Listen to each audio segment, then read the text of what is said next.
happens. If you've been injured, I'd like to help. Spencer Callahan is the one to see. Call 387-2323. LA filing number 16-7969. WNXX Jackson, KNXX Donaldsonville, and WDGL HD2 Baton Rouge. This hour brought to you by Spencer Callahan Injury Lawyers. LA 21 12681. Offices in Baton Rouge.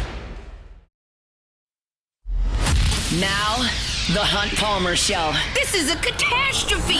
You are now listening to The Hunt Palmer Show. Brought to you by Renaissance Homes and Pools on 104.5 ESPN Baton Rouge. That's what I wished for when I blew out my candle. Locking down the middle of the day. Live from the Raising Cane studio. This is Hunt Palmer. The floor is yours. Welcome in! Hunt Palmer coming to you from the Raising Cane studio downtown in the capital city on a rainy, dreary Wednesday. Brought to you by Renaissance Homes and Pools. Have to work week in the rearview mirror. Appreciate you hanging out with us here on 104.5 ESPN Baton Rouge. Jordan Kitchens, Cassie Spazzali back there on the ones and twos. We got plenty to do today. Matthew Burney here in 15 minutes. The women are headed off to Greenville for the SEC tournament. What is he hearing about the future of LSU men's basketball? Matthew Burney covers that beat as closely as anybody in town, so curious to see what his thoughts are after another loss last night. It's a What If Wednesday. We'll talk to our friends over at Oxnard at 1:45. Dr. Jeremy Burnham will jump aboard. Koki Riley is going to be in Lafayette tonight for LSU and ULL. We'll talk to him at 2 o'clock. SEC Baseball Power Rankings. As you gather, there's plenty to do, so lock us in for the next 2 hours. Let's crank it up with our opening drive. Welcome to the big league. It's time for Hunt's Opening Drive. Presented by Fabry Chevrolet GMC in St. Francisville. Let's start with LSU and ULL tonight from Teague Moorfield in Lafayette. Just on a personal note, I'm very excited for this game tonight. I'm going to be there. I'm going to cover it for LouisianaSports.net. I have been to an LSU-ULL game in Lafayette one previous time. I was relatively new on the beat, 2 years in. And LSU went to ULL to play on a Tuesday night in Lafayette in 2013. I didn't remember the year, so I went back and found the game in the box score today. And incidentally, it was the night, as it were, that Alex Bregman hit his first collegiate home run.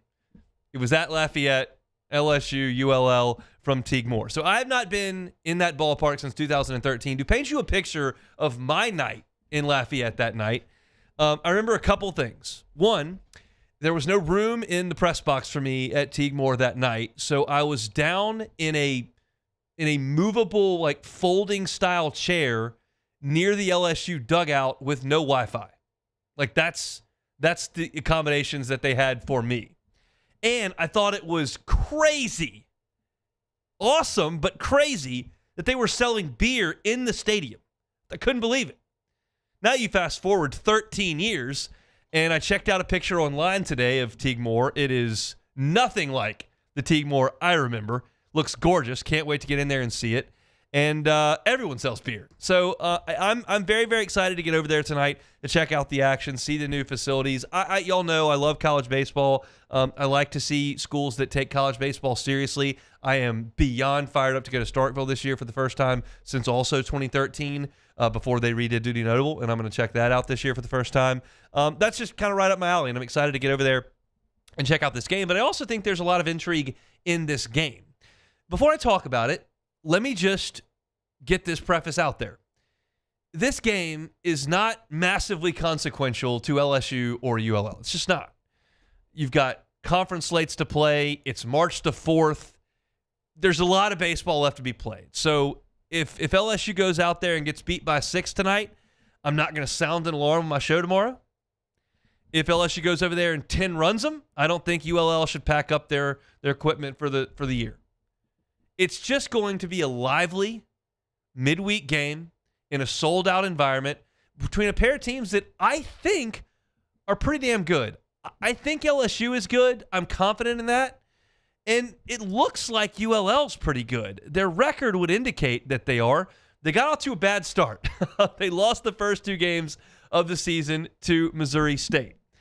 That wasn't great. But since then, they've won 8 of 9. They swept Maryland. And then they beat Kansas State in a pair of games in the midweek. Both of them were tight games, a 1-0 game on last Tuesday and a 3-2 game in 11 innings on Wednesday of last week. And Kansas State's beat up on some Big Ten teams. I don't know if they're any good or not, but like they swept Maryland and beat Kansas State twice. That's 5-0 against power conference teams. It's Big Ten and Big 12, but I think ULL is probably pretty good. So I'm excited for a pair of good baseball teams. I think it's going to be an incredible environment. My guess is, and this is based on very little, there are going to be tons of people in the 337 that know better than I do. But my guess is that ULL fans are going to pack this joint, and there's not going to be a lot of purple and gold in there. That's my guess. I watched Mississippi State in Hattiesburg last night against Southern Miss. Not a lot of maroon in that ballpark. It was packed in gold, and it was an incredible environment. It was an incredible game. But I think it's going to be similar to that. There will be some purple and gold, but there's going to be a lot more red. And I anticipate it's going to be a really, really lively environment. And LSU hasn't seen anything like that this year. So I'm curious to see how LSU handles it. Now, with all that said, saying great environment, two good teams, I'm excited, not massively consequential. Here is the little dovetail off of that. I know that LSU doesn't have to win this game, but the feeling entering this game, the feeling is that LSU needs to go play a good baseball game and win the game. That's the feeling. It's not the reality. They don't have to. They could lose tonight and win 20 in a row. But it feels like after last weekend, after Monday, it's time to go out there and find some positivity, find some good, and move forward. Because it was a clunky weekend. And so that's the feeling I have entering this game. Now to talk about like what we actually might see in this game. And I am very fascinated with LSU's pitching plans. Here's my opinion. My opinion is that Jaden Newt will start the game. Jaden Newt threw 6 pitches on Sunday after Magic Rizzi lost his control a little bit, and he came out and got the last out, got a little change-up, strikeout. 6 pitches. I think he is perfectly good to go out there, give you 3 outs, give you 6 outs, get you off to a start. I think he's the most logical starting pitcher for LSU in this game. But I'm more interested in how Jay Johnson deploys his bullpen. If this game is a 9-run deficit in the middle innings, it doesn't really matter one way or the other. LSU's up, ULL's up, doesn't matter. But if this is a tight game, entering the 5th inning, entering the 6th inning, it's my opinion that Gavin Guidry, Devin Sheeran, and Maverick Rizzi should be called upon to finish this game. Because I think it's important for LSU to go win the game. I do. I'm not telling you that Gavin Guidry needs to throw 91 pitches tonight so you ensure a win. This is not a regional. I'm not telling you that you need to overextend Maverick Rizzi, who threw 38 pitches on Sunday, and bring him back out for 40 more on 2 days rest. But Guidry threw 50 pitches on Friday. He had Saturday, Sunday, Monday, and Tuesday off. That's 4 days rest. I think 30 pitches is completely reasonable for Gavin Guidry. That could be 2 innings. I know he's coming off a back injury, but he's had 4 days rest off 50 pitches. I think he's good to go. Devin Sheeran shut the door on Saturday with 15 pitches. He's had Sunday, Monday, and Tuesday off. That's 3 days rest on 15 pitches. He's ready. He's got 2 innings in the tank. And then Maverick Rizzi did throw 38 pitches on Sunday and got a little bit tired at the end, absolutely. But absolutely, after 2 days off, he's got an inning in him. So, by my eye, I've got 5 innings if I want it from Guidry, Sheeran, and Rizzi. And absolutely, that would compromise you for Friday's game. Not necessarily for Saturday or Sunday, but for Friday's game, you would be compromised with those, your 3 biggest leverage guys. You would be compromised for Friday. But on Friday, you've got Kason Evans on full rest, and I believe his pitch count this week will be up over 100. If he does a good job against Sacramento State, that should be 6 innings of work. You've got 9 outs left. We'll deal with that when we get to that. I'm not saying sell out tonight. I'm not saying completely compromise your weekend. I'm not saying put any of your pitchers in jeopardy. I'm saying, reasonably speaking, on the amount of rest that those 3 guys have, who are your best 3 bullpen guys, I think there are a lot of outs to be had. And I would go to them in the middle innings and try to ride them to the finish line. Because I think a win on the road in front of 6,000 people in Lafayette would be a really nice win for LSU. We'll see how Jay Johnson feels about that. I'm also curious to see if any of the left-handers get out there in this game tonight. Ethan Plog didn't pitch over the weekend. Santiago Garcia did not pitch over the weekend. Danny Lockenmeyer did not pitch over the weekend. Cooper Williams started the game on Monday and lasted 4 outs. But I feel like these guys are going to be called upon to get some left-handers out. ULL starts 4 left-handed hitters and a switch hitter in their lineup most days.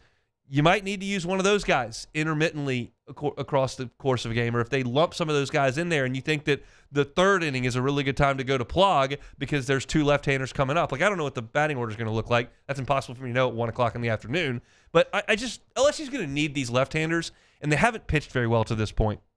I wrote this in my preview at LouisianaSports.net. Ethan Plog and Santiago Garcia are probably your lefties right after Cooper Williams, and maybe even higher levers than Cooper Williams, depending on how things shake out. I think they both have better stuff than him in short spurts. Williams has a starter profile that I kind of like, but I think that Plog and Garcia, for like getting one lefty out, I kind of like them.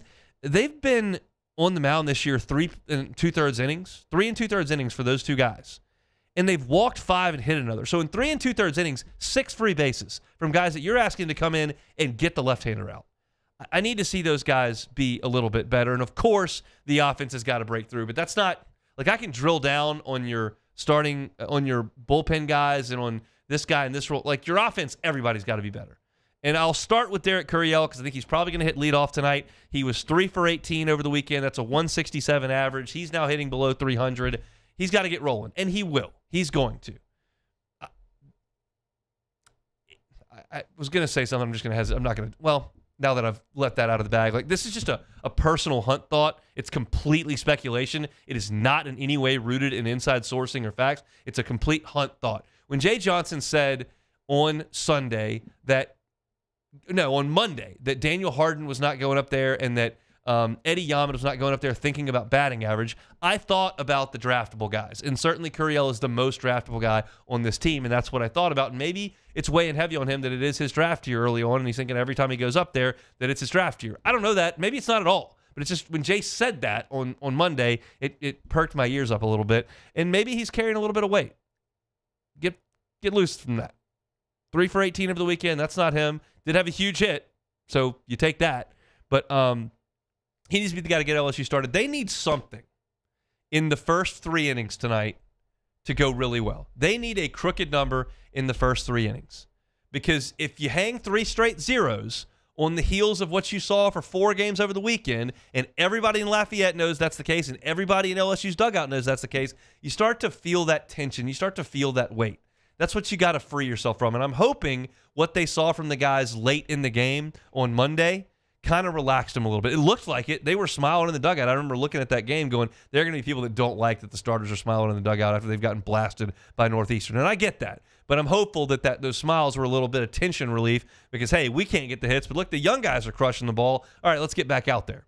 They get their chance tonight. 6 o'clock it's over in Lafayette. If you want to listen to it, not on Eagle tonight, not on Eagle 98.1. Tonight, LSU baseball against Louisiana Lafayette is on our sister station, 100.7 The Tiger. So if you want to listen to baseball, 100.7 The Tiger tonight from Lafayette. The Matt McMahon Show will be at 7 o'clock on Eagle this evening. So you'll have to catch those 2 different spots. All right, we'll talk some more baseball as we move forward. Koki Riley will be with us in an hour. And when we come back, I'm not talking a lot about LSU and Auburn last night in basketball, okay? That's not a relevant topic. We're not doing it. But Matthew Bruni did write for On3 today about the future of LSU basketball. He did mention a couple of national insiders and what their thoughts are on the future of LSU basketball. We'll dig a little bit at that, plus the ladies going to Greenville and what this may mean for them, especially a rematch with South Carolina. We'll do a little bit of basketball, not specific to LSU men, in the loss to Auburn last night when we come back on the Hunt Palmer Show. The Hunt Palmer Show. Boudreaux's Electrical Services. Neil and Melissa have been running the shop for 40 years. 40 years. If you're looking for a Generac home standby generator, look no further than Boudreaux's Electrical. Work with the local business. Work with the family-owned business. Because that's not only what we tend to do around here in South Louisiana, it's better for you because you get the customer service and that local, close touch that you won't get from the big box stores. The last thing you want is to have a generator, it to have some sort of issue, it goes undetected, then you need it to come on, and it doesn't work. So even if you've bought a Generac generator from someone else a big box store, not Boudreaux's Electrical, and you haven't heard from them, and you don't know whether or not they're monitoring it, you don't really know who to call if there's a mechanical issue, well, you can get the Boudreaux's Boost. And that will allow Boudreaux's Electrical to come out and service your generator, even though you didn't buy it from them. That's the kind of business they want to be in. They're here for the customers. Give them a call, 985-397-1562. It's 985-397-1562. They got a new location in Gonzales. If you prefer the 225, you can call them at 300-9389. It's Boudreaux's Electrical. You can find them online at boudreauxelectrical.com.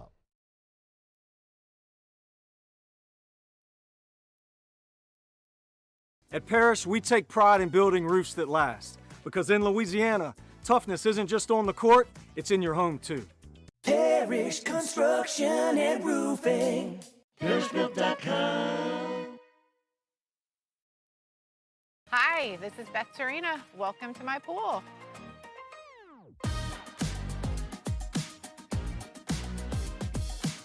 The first time I saw this beautiful pool, it exceeded every expectation that I had. They were able to get everything we wanted in this pool. It is a beautiful pool. We live out here, we eat out here, we watch TV out here. This is like our living room outside. We love this pool and everything about it. When we decided to build our pool, we called a great friend who is one of the best pool builders in the country in North Louisiana, and we said, who would you choose to build a pool in Baton Rouge? And without a hesitation, he told us Russell Pools. He said their history, tradition of great builds, great pools was unmatched. So of course, who did we call? Russell Pools. The advice I would give to anyone looking to build a pool is first call Russell Pools. They'll do an incredible job. It'll be incredibly organized. It'll be time efficient, and you will have your pool in no time.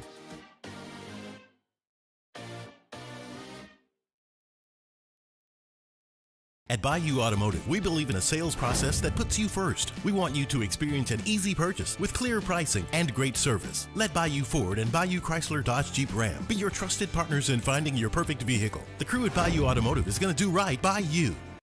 Hi, I'm Mitchell Meredith with Locke Meredith Sean Fagan & Associates. We take great pride in educating our clients about their rights. Whether you're injured at work or while you drive, call our office at 272-5555. Knowledge is power, and you should know your rights after an injury.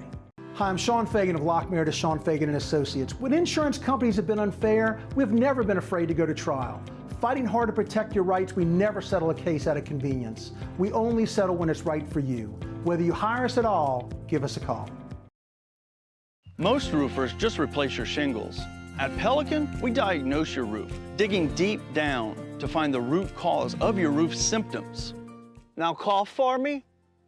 Good. We don't ignore your roof's issues, we address them. Let's just take care of this right here. Helping your roof to become the best version of itself. Interesting that you would say that. How does that make you feel? So call Pelican Roofing for your free roof checkup today.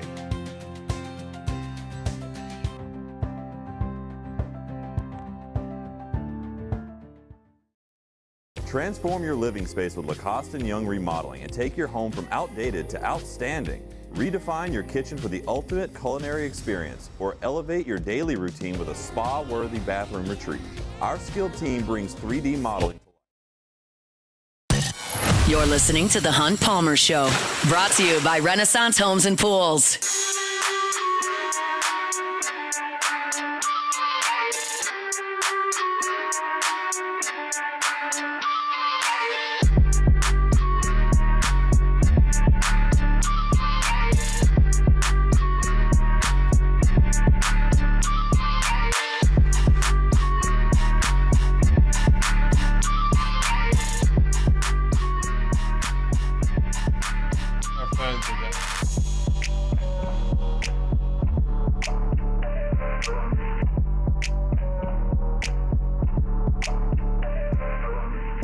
All right, our Wednesday show is brought to you by Renaissance Homes and Pools. Renaissance Homes and Pools. And the best way to get in touch with the folks at Renaissance Homes and Pools, and when I say the folks at Renaissance Homes and Pools, I mean Joey Blanchard. He's the owner, and he's going to be your point of contact. He told me in our last meeting, like, hey, tell him to text me. That's what we're looking for. And that is absolutely doable. Just give Joey a text. Say, I'm interested in talking about a pool, interested in talking about a home, and Joey can make that happen for you. Of course, it helps if I give you his number, right? You're gonna need that, and I'll do it right now. You can find Joey Blanchard at, of course, 252-7745. Give him a text, 225-252-7745. Looking for that pool of your dreams? He can help you get in it. Looking for that home forever? He can build it. Looking for that outdoor kitchen? They can do that as well. Renaissance Homes and Pools, online at builtbyrenaissance.com, builtbyrenaissance.com. Got Matthew Bruni now, part of the team over at the Bengal Tiger on 3. He's joined us on the Jim's Fire and Hotline. Matthew, how are you? Hey, Hunt. I'm doing great. How are you? Doing all right. I want to talk big picture on LSU men's basketball because no one really cares that they lost to Auburn last night. So, you have done some writing. You have talked about some of the writing from national folks about what LSU basketball is looking at here in the next 3 weeks. Let's just kind of flesh that out a little bit. If you want to start with what the national folks think, you can handle that. If you want to talk about what you think first, you can handle that as well. But it's the big picture thing that everybody wants to talk about. So where are you right now? Yeah, so I think if we start with obviously everyone's frustrations, right? Everyone's frustrations are 100% valid, and criticisms of McMahon are valid no matter what. Even if you acknowledge the injuries and let's say bad luck that he's had, the criticisms of roster construction and criticisms of how the record are all valid here. And I think everybody has come around to the same kind of notion that it is now a financial decision more than anything. And I think that going into this year, and I think with Verge and even Woodward to a degree, it was they needed to make the tournament. And I think everybody was in line with that. It said, all right, you have to make the tournament this year. It doesn't matter what happens. We give you extra money. We give you the money to make a roster. You have a roster. You need to make the tournament. All right. With that being understood, what was not anticipated was the firing of Brian Kelly and the ensuing hiring of Lane Kiffin, obviously. And that's through, I think, a pretty big wrench in terms of the overall financial situation that LSU is in. And, I think I've learned, and I've only been here for 5 years, but I've learned very quickly that, LSU will find a way to get money when they want something done. So it's not impossible, but that threw a wrench in it to at least make Bird Osbury, obviously new athletic director with a big decision here, have to reconsider. And I think with that being the case, it is now a real 50-50 proposition. You mentioned I included some of the national writers in my story, one from CBS, one from ESPN, and both kind of aligned with what we've heard in terms of this is a decision that is very much in the air right now in terms of what it could look like in the coming week with McMahon. I don't think there is a unanimous or consensus lean in the building or from Verge right now, but that's kind of the overarching sentiment that I've got, is that it's in the air, and I think I wouldn't be surprised at all right now if they said, all right, we're going to run it back one more year with McMahon here. That way, we'll know, we can predict the situation financially next year a lot better than we predicted this year because of the Brian Kelly firing and the hiring of Lane Kiffin. Is it your opinion, because it is mine, that if he is retained, I don't know how he could possibly put together a competitive roster, and you would essentially just be determining, hey, in 2026-27, we know we'll be the worst team in the league. It just is what it is, and we'll deal with that when the season ends. Like, can you see a situation where, no, they don't fire him, but they do generate enough money to go out and get another roster? I think if you do retain him, you are, in a sense, waving the white flag on next season. Now, even if they don't give him as much money as he got this year, I think if they just, because 2 years ago they were at the bottom of the SEC, right? It was around $2 million. It was really an impossible situation there, and we all acknowledge that. This year, let's say he got up to 6, 7, 8 million, around there. Even if they give him 5 million or so, I do think they're in a world where if everybody stays healthy for once, or at least the key players stay healthy, you can at least be competitive in a sense. You shouldn't go to the very, very bottom. Again, maybe they do, and you're waving the white flag on next season regardless. I definitely think, donors will be hesitant to go all in here, especially if this is a one-year thing. And I do think, coaching in the final years of his contract, I think everybody understands kind of what the situation is. So I do think it is like, all right. And I also want to say, even with the men's basketball, you need to get that back on track. Cool. All of the funds, all of the concentration right now from Verge and the athletic department has to be on football. Yeah. Just 100, 1,000%. We need football back to national title contender like status. That is what matters right now. And if hiring a new men's basketball coach and going, all in, let's say Will Wade and everything like that or whatnot, like if that hinders football at all, then I don't even think you should do it. I think football has to be your primary thing to get into the playoffs, to be a title contender, because ultimately that's what's most important here. So I think looking at it through that lens, I wouldn't be surprised at all if they, waved the white flag for next season and said, all right, run it back. We can plan things out a lot better if we have more time than just 2 months since hiring Lane Kiffin. My second grade teacher told me there was no such thing as a bad question, so humor me on this. Matt McMahon, in 3 weeks, looks up, realizes if they don't give me any money, like I'm going to go 2-16 again. This is going to be just a really big stain on my resume. Like, oh, such and such school in the G5 has an opening. I'll take that gig for $600,000. Yeah, that's a significant pay cut, but I can restart and try to build something like I did at Murray State. Like, is there any chance he just looks at an exit? Like Trent Johnson did that. Is there any chance he would look elsewhere? I do think there is a chance, especially if what everything I just said is, actually what happens in terms of Verge and everyone's like, look, we need to get football back on track. We can't allocate you more resources. Like we can't find you more NIL to do this. And McMahon says, okay, I'll go. But at the same time, I don't know the exact details of how it would work with his contract, how it would work with, I think, 3 years left on it. If he left, obviously they would settle somewhere in the middle, I assume, before he leaves. I don't know the details of what that would be, because if I'm McMahon and you're paying me X millions of dollars exactly to coach, I don't know if I'm going to UL or something, Louisiana Tech or something, and taking a 60% pay cut just because I don't want to do this. Like, ultimately, a job's a job, and if he can get DJ Thomas back next year, which isn't but like if you could get him back next year, I do think you at least have some hope to be like, all right, let's go fill in with, like Max McKinnon wasn't super expensive, Nwoko wasn't super expensive. You can find cheaper players. So I do think if you're a competitor and you're a coach, you're in one of the best conferences, in the country, if not the best, I'd be hard-pressed to just leave that voluntarily.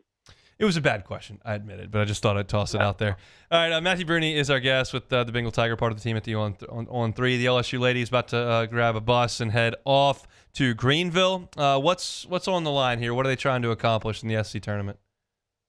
Yeah, you want a 1 seed, and I understand that they can't drop to a 3, I don't think, even if they lose to Oklahoma on Friday. I think they're pretty locked in at a 2. But right now, you're playing so that you don't have to play. You're not in UConn's region, and you're not in UCLA's region. That's what you're playing for right now. And so, Mulkey can talk about how if the SEC tournament doesn't matter and all that stuff. I get it. But if you go and you beat Oklahoma, and let's say you beat South Carolina the following day, you are in contention for a 1. You're at least, you make it hard for them to be like, oh, we're just going to throw them in UConn's region. No, if they're the best 2 seed, you don't want to put them in UConn's region. You don't want to put them in UCLA's region. And that's really what you're playing for here. You are trying not to be in the region of those 2. So I think there is something very tangible to play for. And if they can make a run at it, whether it's getting the last 1 seed or getting the top 2 seed, I think that's very valuable for this team. We shall see. Tigers in action on Friday from Greenville. Matthew, we appreciate some time, man. Thanks. Thanks for having me, Hunt. Matthew Bruni with the Bengal Tiger, part of the team over at On 3. I read in one of those national blurbs that somebody said if man wants to find a parachute in the G5, he may take it. And I realized that Trent Johnson did that at TCU, but I just don't see that. They're paying him too much. And I actually did the research, and I looked up like 5 different random G5 salaries, and all of them are like $400 to $650, and that's just a massive pay cut. I understand things would be really uncomfortable for Matt McMahon in this town. It would be just a completely dead environment every time you walked into the PMAC, and I think they would have an awful year.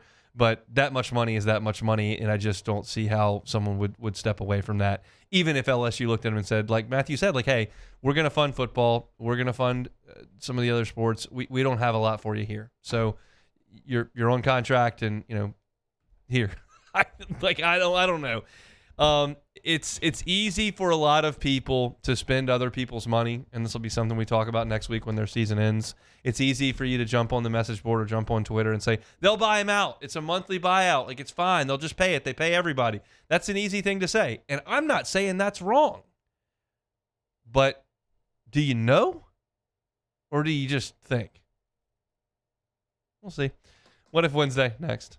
The Hunt Palmer Show. Fabry Chevrolet GMC, FabryChevrolet.com is that website. I got good news for you in terms of Fabry Chevrolet GMC. We talked all last month. We told you about the awesome deals on those trucks, right? All February long. And I told you, February's coming to an end. Get there. February's coming to an end. Get there. Well, guess what? It's March, and they still got the same deals. So if you're looking for a truck, looking for a Chevy Silverado up to $11,000 off MSRP, or 1.9 APR financing, could be yours.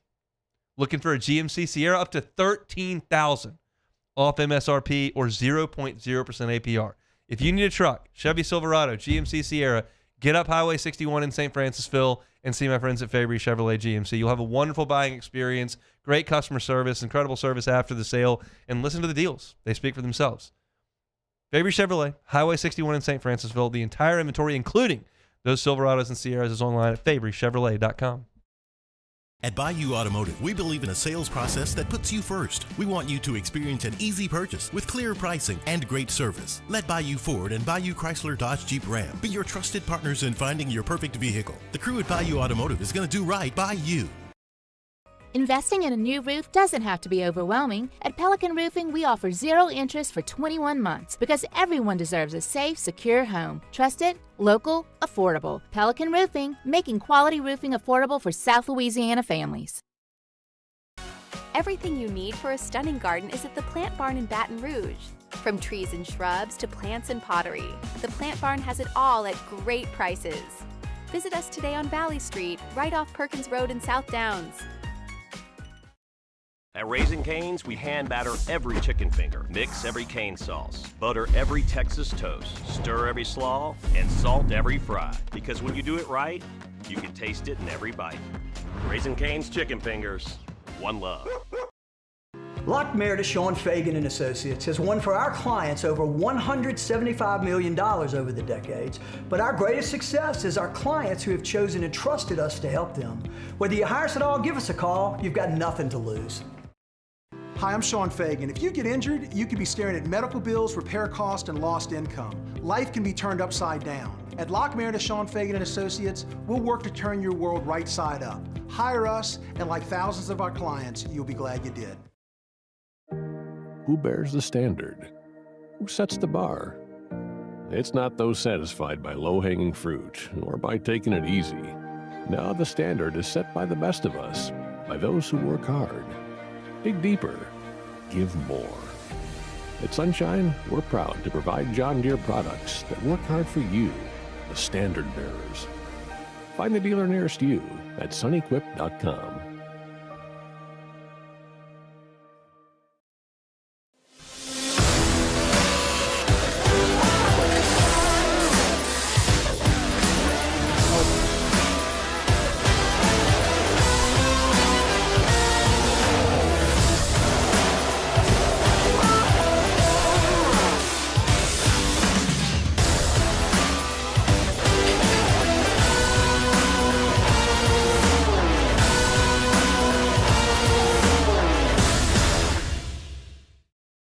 If your office is experiencing performance issues like slow networks, jammed printers, or disappearing files, Advanced Office Systems may be right for you.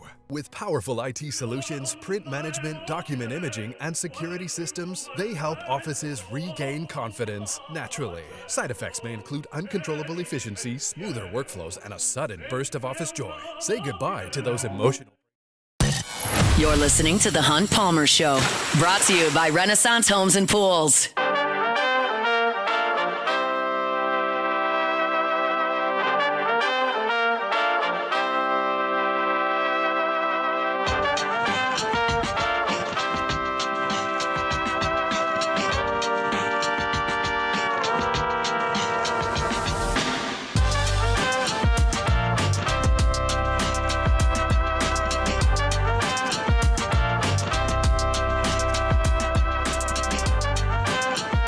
Wednesday show is brought to you by Renaissance Homes and Pools. They're online at Built by Renaissance, builtbyrenaissance.com. Gotro's Outdoor Power, 2 locations, Baton Rouge and Gonzales. They've been in business, locally owned and operated by the Gotro family for 22 years. Look, you're talking about the largest hustler inventory in the state by a long shot. You're talking about the largest parts inventory in Louisiana. So when I say family owned and operated, don't think, oh, that's just a mom and pop shop down the street. Not so. If you're driving down Airline, you see that mountain of orange machinery off to the side, that's Gotro's Outdoor Power. If you're looking for a zero-turn mower this spring, entering the summer, today not a great day to use it with all the rain, but you know that just means that grass is going to start growing because it's getting warm.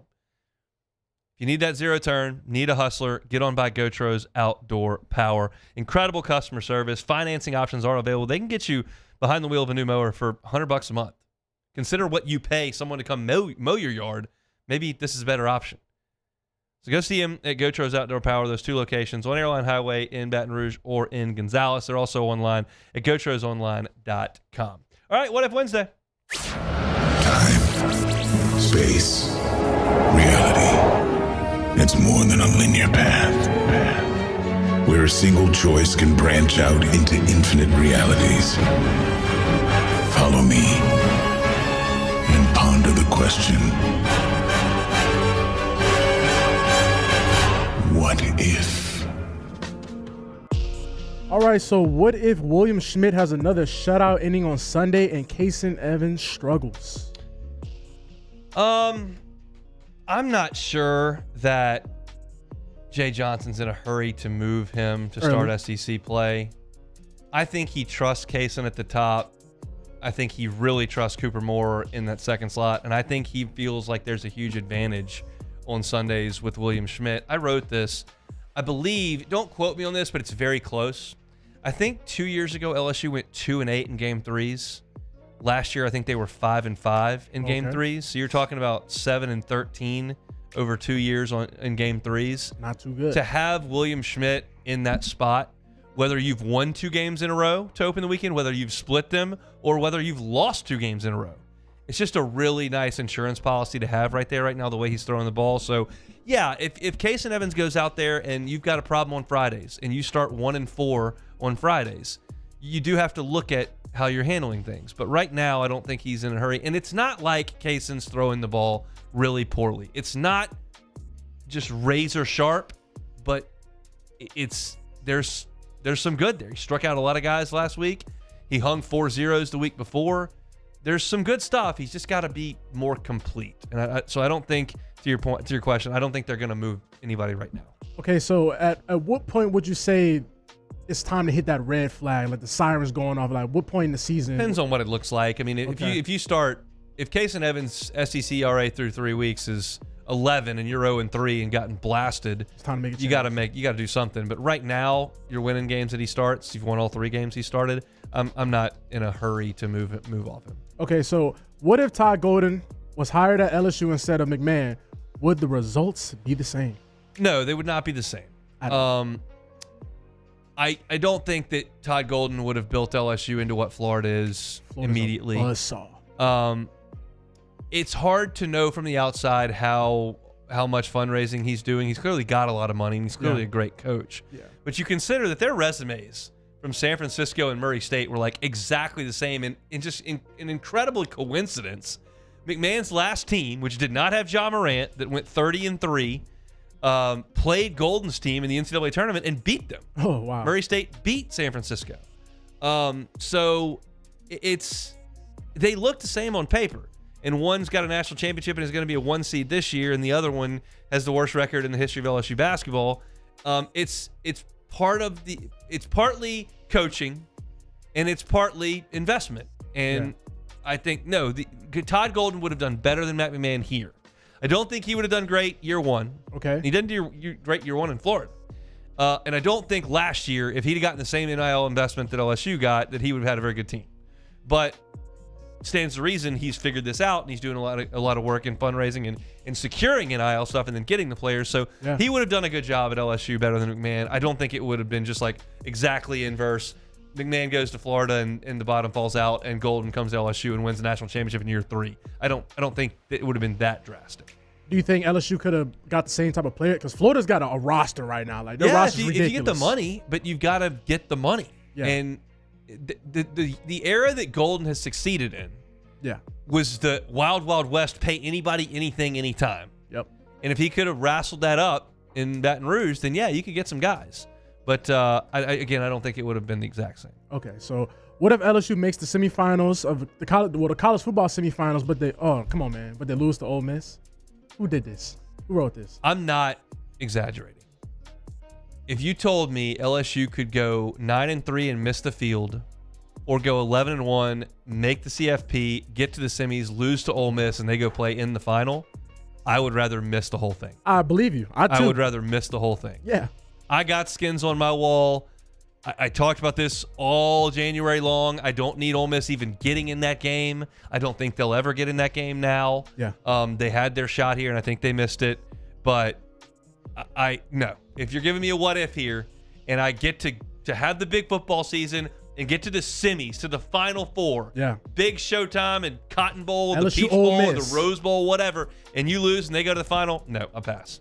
I'll take me to the Capital One Bowl, whatever that is now. I'll go play in the ReliaQuest Bowl, whatever it is. I believe you. I'm not letting Ole Miss, Pete Golding, that fan base. Oh man. No.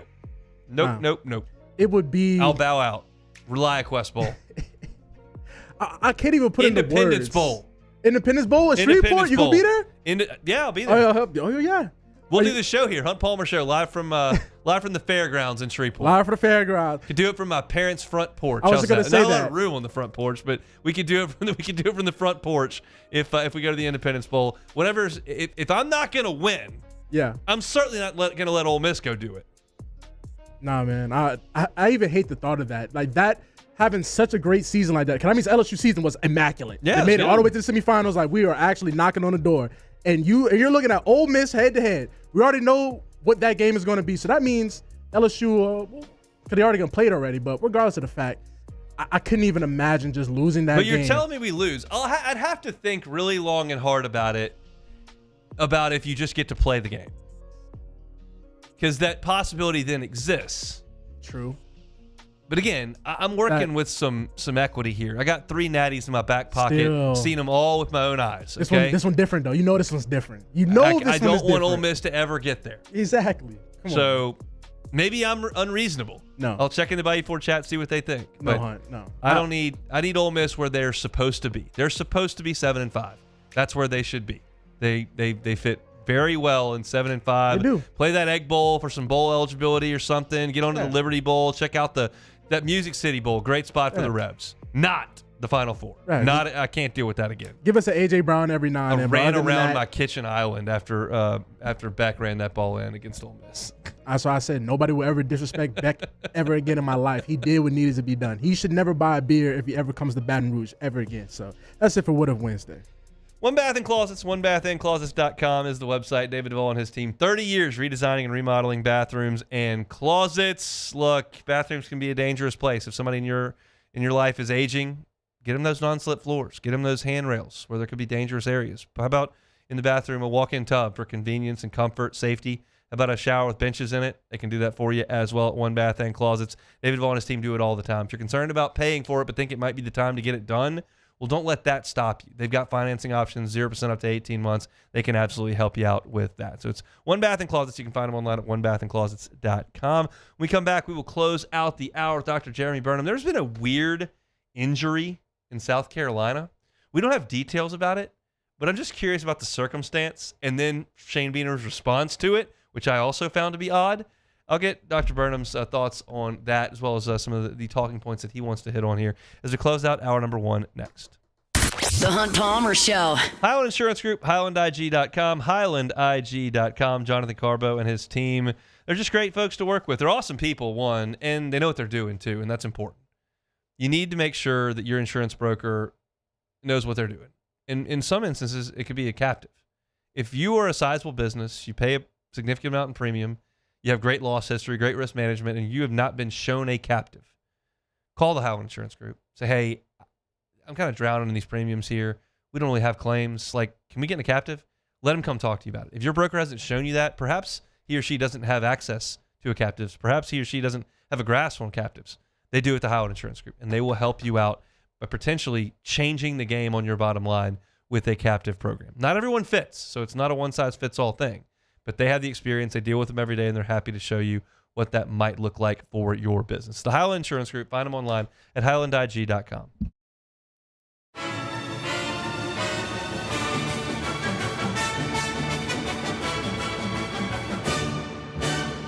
The Cane's Box Combo, a symphony of flavors.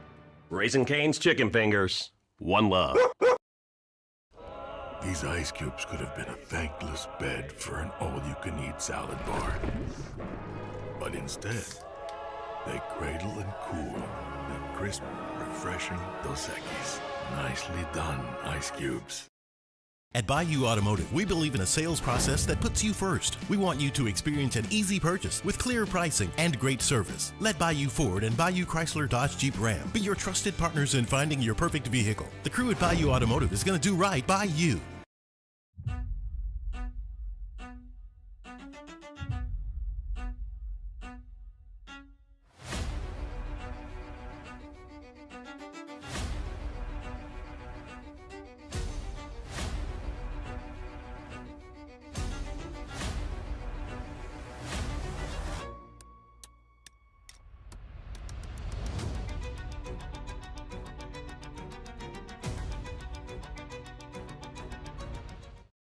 At Auctioner, we know healing is a team sport. That's why we've partnered with world-renowned orthopedic surgeon Dr. James Andrews to create the Auctioner Andrews Orthopedics and Sports Medicine Institute. Whether you're a professional athlete or a weekend warrior, our team of specialists are dedicated to getting you back in the game. So whatever your reasons are for reaching your personal best, we've only got one: you. Auctioner Andrews Institute. Long live you.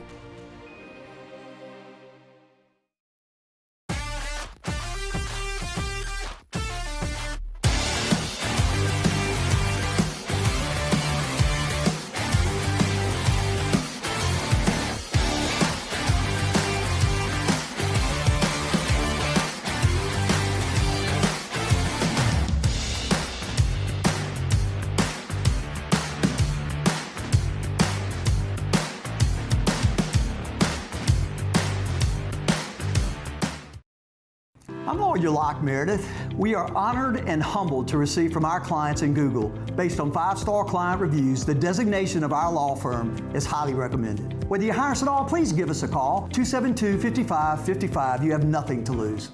Hi, I'm Mitchell Meredith. Injuries happen when you least expect them to, making your life more complicated. At Locke Meredith, Sean Fagan and Associates, we know this, and we strive to help each of our clients during these times. Whether you hire us at all, give us a call at 272-5555. Investing in a new roof doesn't have to be overwhelming. At Pelican Roofing, we offer 0 interest for 21 months because everyone deserves a safe, secure home. Trust it? You're listening to The Hunt Palmer Show, brought to you by Renaissance Homes and Pools.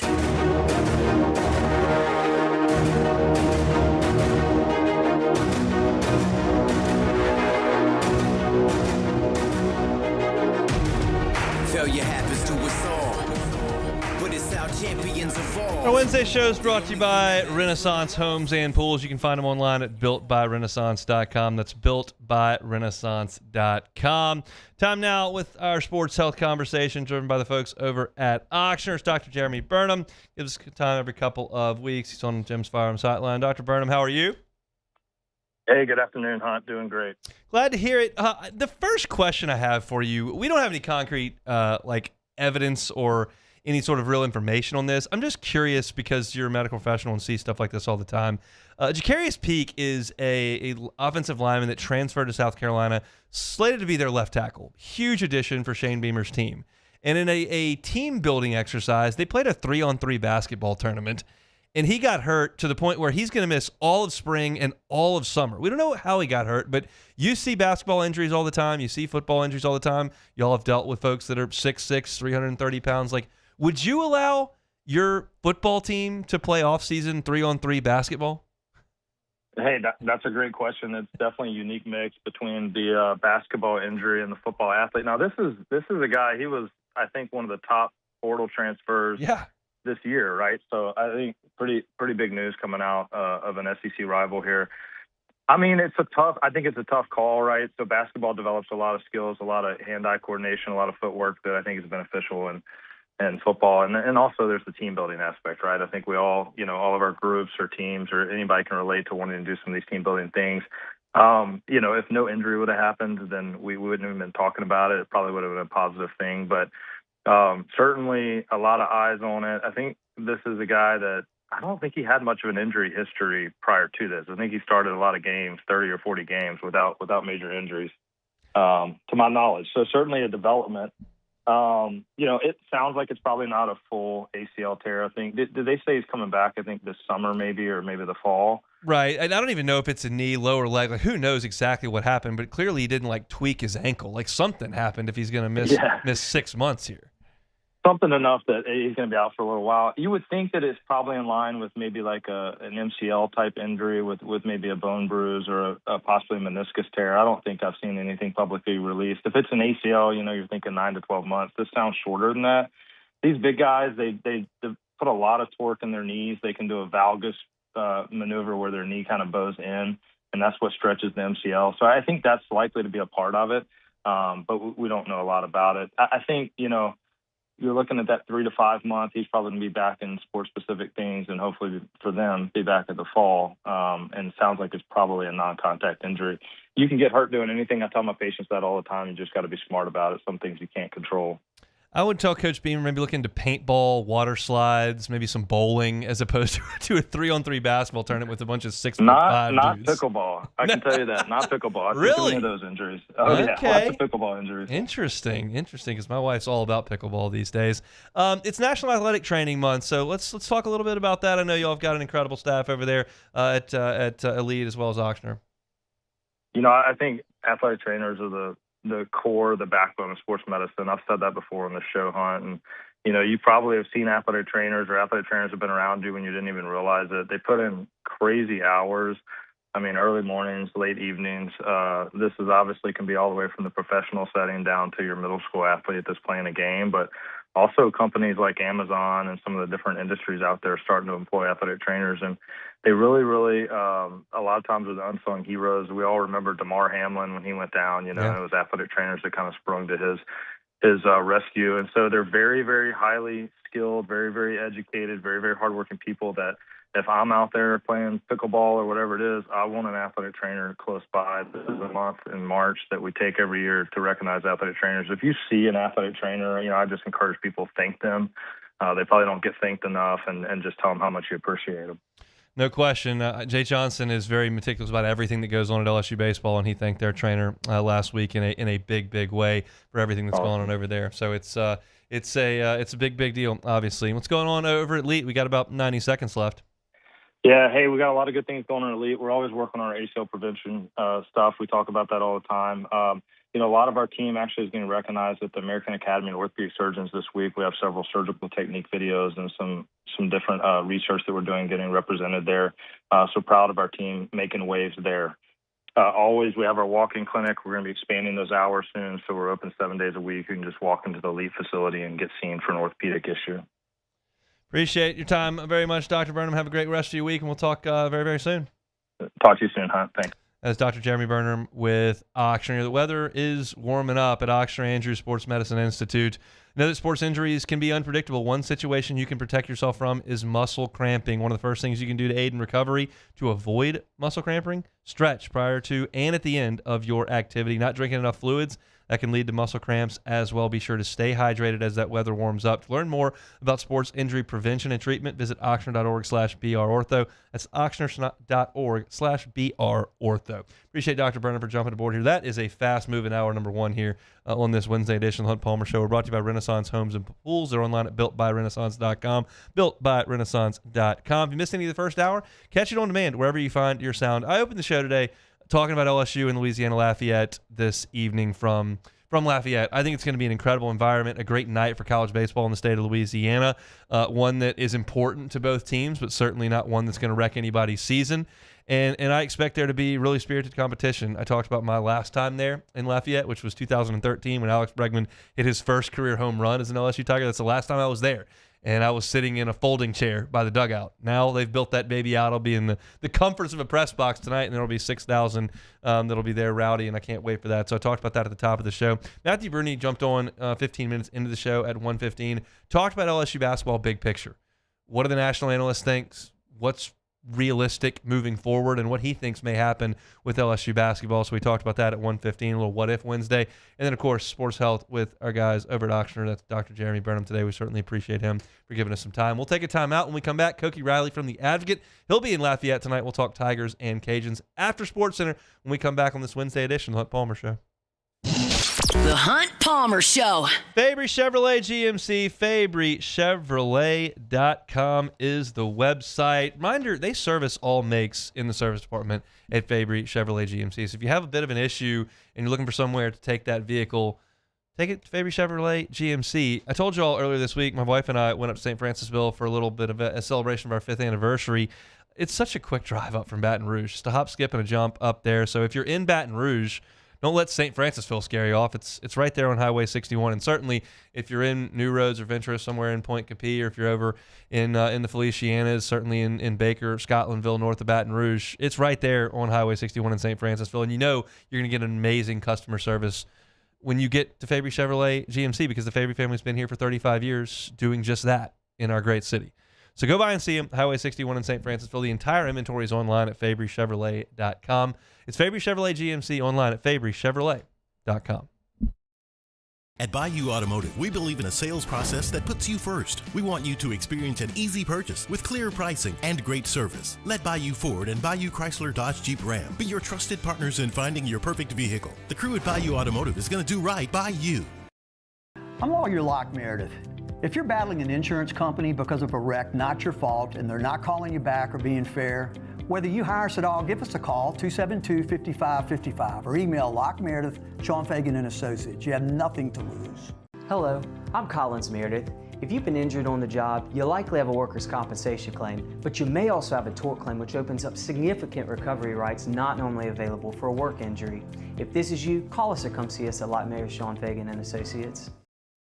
Hi, this is Beth Serena. Welcome to my pool.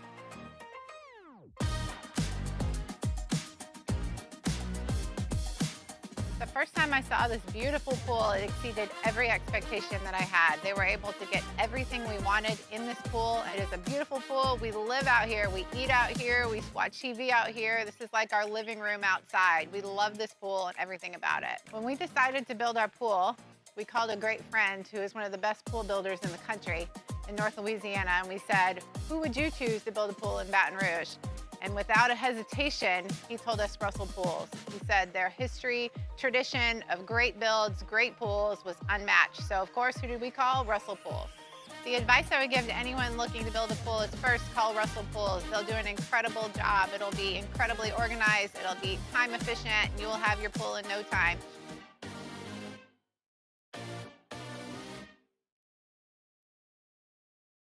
We typically think of stress as being bad for us. At Our Lady of the Lake and LSU, we are researching how certain types of stress, such as exercise, can be good for our immune health. By studying people under extreme stress, such as athletes, astronauts, service members, and first responders. We're learning how to improve the immune health of everyone. That's the power of research. That's the impact of champions. Together, we roar. When it comes to industrial construction, River Parish Contractors can do it all. Mechanical, structural, custom fabrication, specialized welding, and turnaround services. Strategically located in between Baton Rouge and New Orleans, we have the local team with the experience and commitment to safety to manage the most complex industrial projects. Period. Here's the deal. Partnering with us means your project is delivered on time, on budget, and most important, safely. River Parish Contractors, let's get building. These ice cubes could have been a thankless bed for an all-you-can-eat salad bar. But instead, they cradle and cool the crisp, refreshing Dos Equis. Nicely done, ice cubes.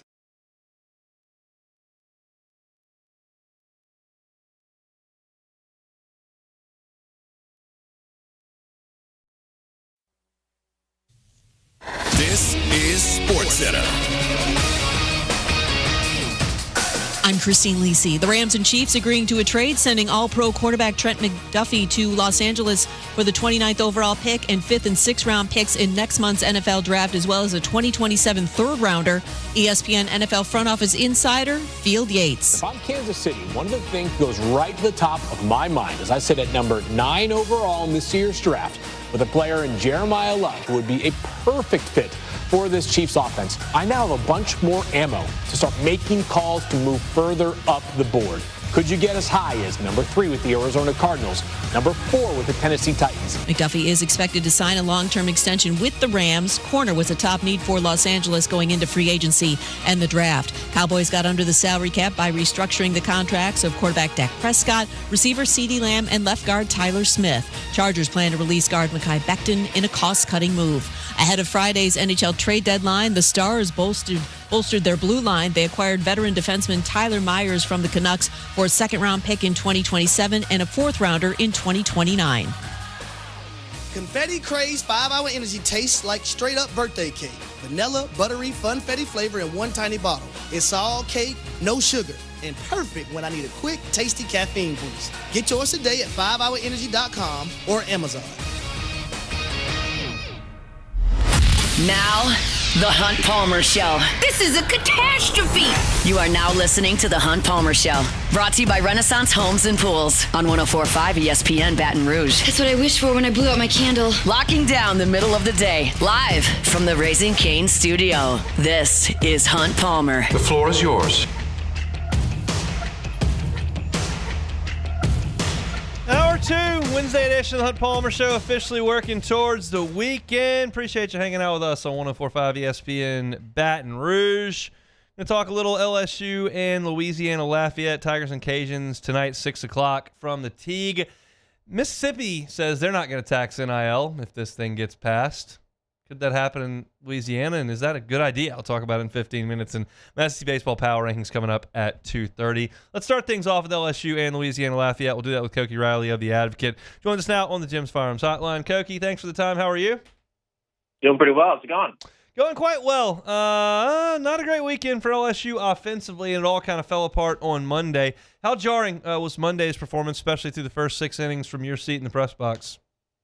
Well, I don't know if it was jarring from an offensive standpoint just because we had seen them struggle through the first 4 games already, and there was a lot of the same issues with the offense where, yeah, they're getting walks and they're not striking out a lot, but at the same time, they're not driving the ball at all. There's little to no extra base hits. There's almost no home runs, and just that lack of consistent hard contact or any power is like it just total outage of those things kind of shows where this team's at from a swing decision standpoint. It's just not very good at the moment. But anyway, I don't know if it was jarring, but like if your offense is sort of in that sort of rut, you are leaving yourself prone to a bad day on the mound, and that's kind of exactly what happened. And Cooper Williams and Zach Cowan aren't on right now. We kind of knew that heading into this game. We figured that would change at some point soon, and that's kind of where this LSU team's at right now, where it's like a lot of talented pieces, and we're just sort of waiting for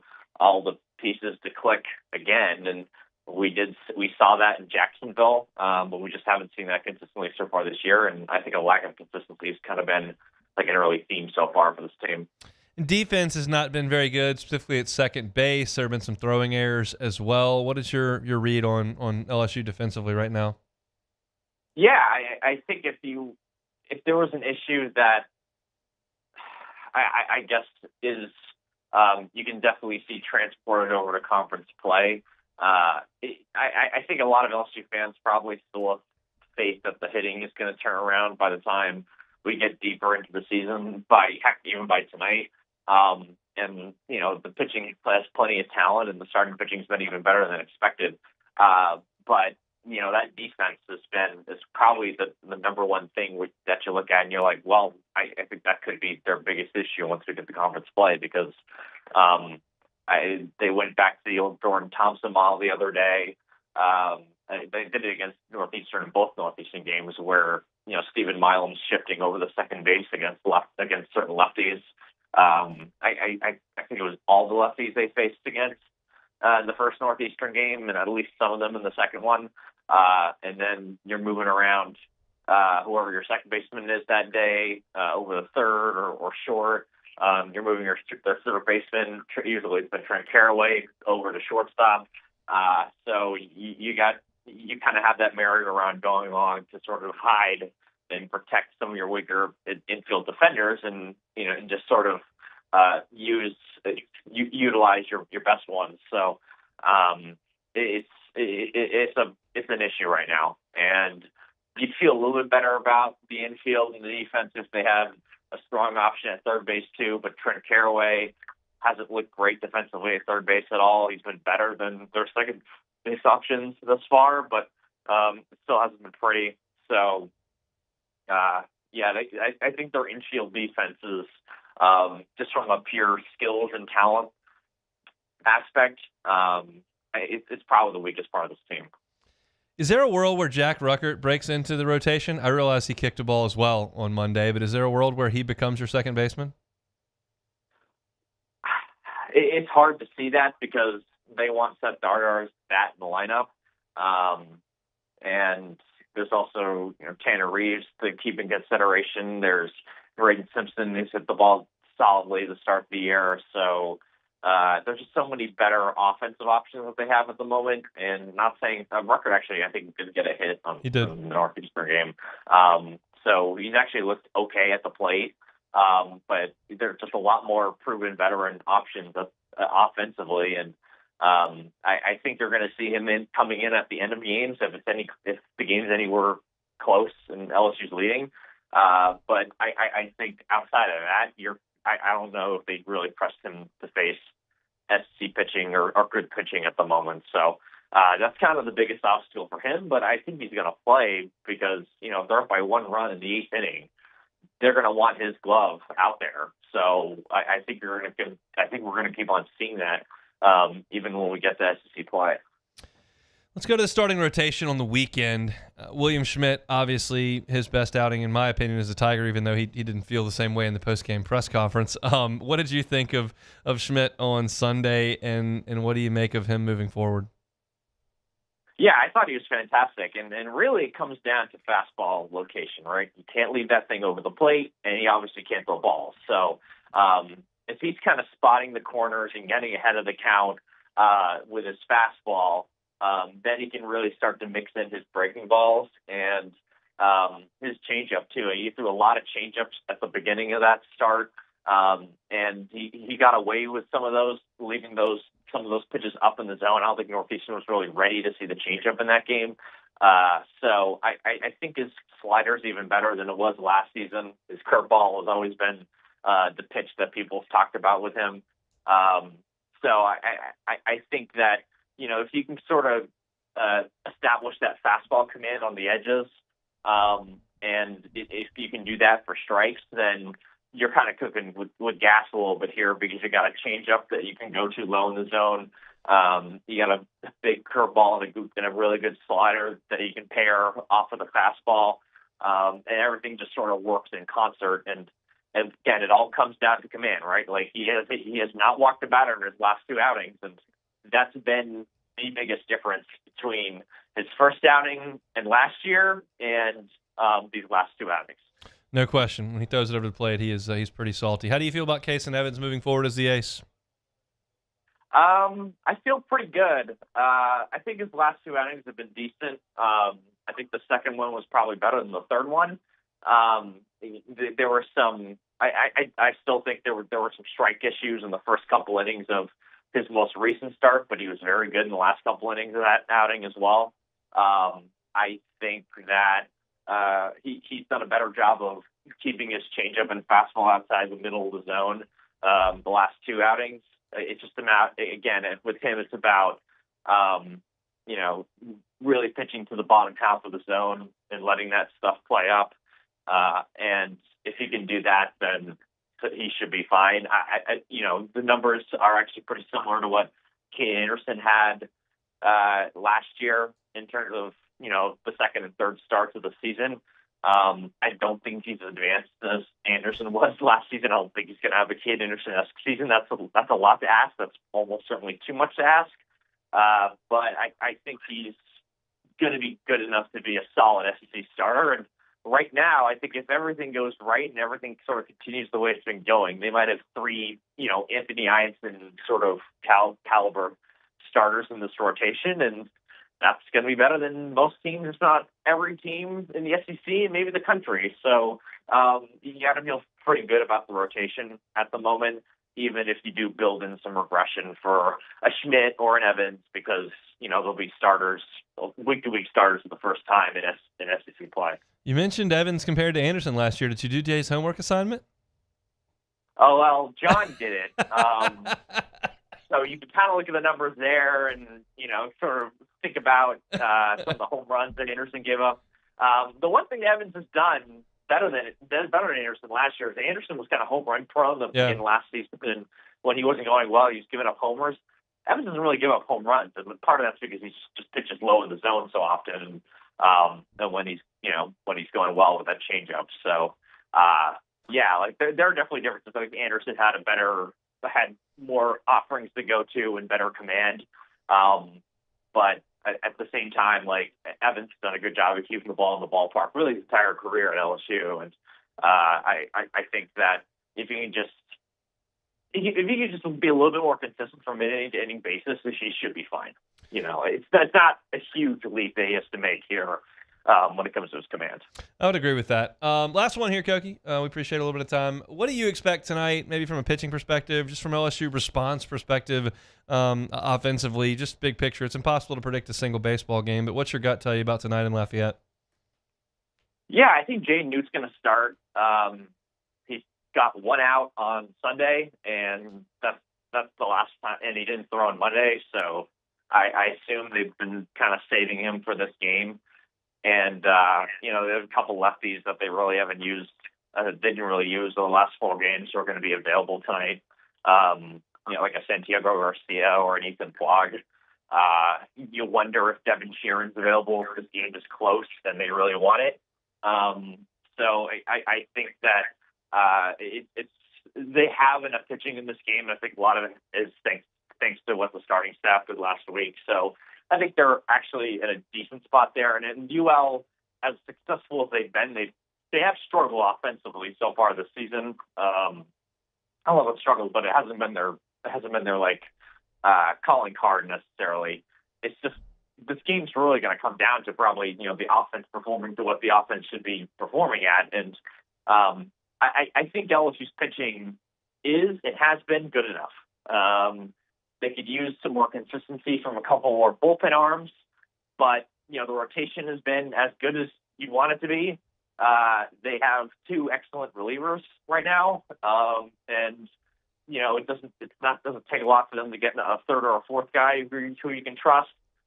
It's just the offense just performing up to what this offense should be performing up to, and I think last year it made sense that they had some struggles offensively, given they were relying on a lot of sophomores and even some of their better hitters like Jared Jones that had some swing and miss issues, and Ethan Fry sort of ascending into a major role is what really helped them in the postseason. Yes, you don't have Fry and Jones anymore, but like Milam as a junior, Kirill as a sophomore, Brown as a junior, he's played really well, so it's hard to really criticize him much. But you sort of know what I'm getting at here. Like, these guys should be playing better. They should know better when it comes to honing in on an approach and hitting the ball hard consistently, especially against weaker competition. So the fact that they just haven't done that is either just a weird coincidence that they're all struggling at the same time, or it's something more worrying moving forward for this offense, because they need this offense to sort of perform up to the level that they're capable of performing if they want to, reach their goals this season. No question about it. We'll see how they handle things at 6 o'clock in Lafayette. We'll see you there, Koki. Thanks, man. Awesome. Thanks so much. Koki Riley with The Advocate, covering the Tigers. He's with us on Wednesday's top of hour number 2. All right, should Louisiana look at no state income tax for NIL? Arkansas does it. Mississippi's trying to do it. Is that a good idea? I'll talk about it next. The Hunt Palmer Show. Lifetime Roofing, LifetimeRoofingLA.com, LifetimeRoofingLA.com. Look, Lifetime Roofing is Baton Rouge-based roofing company. The folks that work at Lifetime Roofing, the owners, they're from South Louisiana. They care about this community. And when you're in the roofing business, oftentimes you're dealing with people who are going through a situation. You need a new roof based on a hurricane, tree falling, anything like that. Like, that's a significant event in life. Don't go with just somebody just because they came in with the lowest price and you don't even know where they're going to be 6 months from now. Go with Lifetime Roofing. Let them come out and assess the situation. Maybe you need a full roof. They can do it. Maybe you just need a repair. They can do that. Maybe fortification is the answer for you. They can do it. And if you do need a new roof and you need to finance that, they can do that. 0%, 18 months. Even if you've had an event and want to file a claim and get a new roof through that avenue and you need to finance a deductible that might be 2%, they can do that as well at Lifetime Roofing. And every time they put that new roof on your house, you're talking about a lifetime workmanship warranty.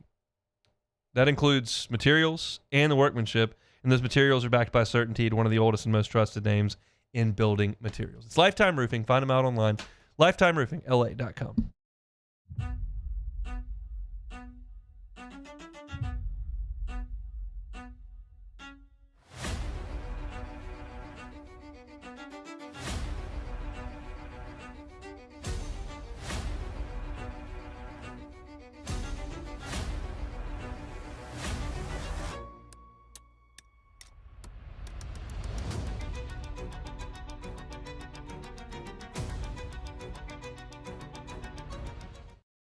At Raising Cane's, we hand batter every chicken finger, mix every cane sauce, butter every Texas toast, stir every slaw, and salt every fry. Because when you do it right, you can taste it in every bite.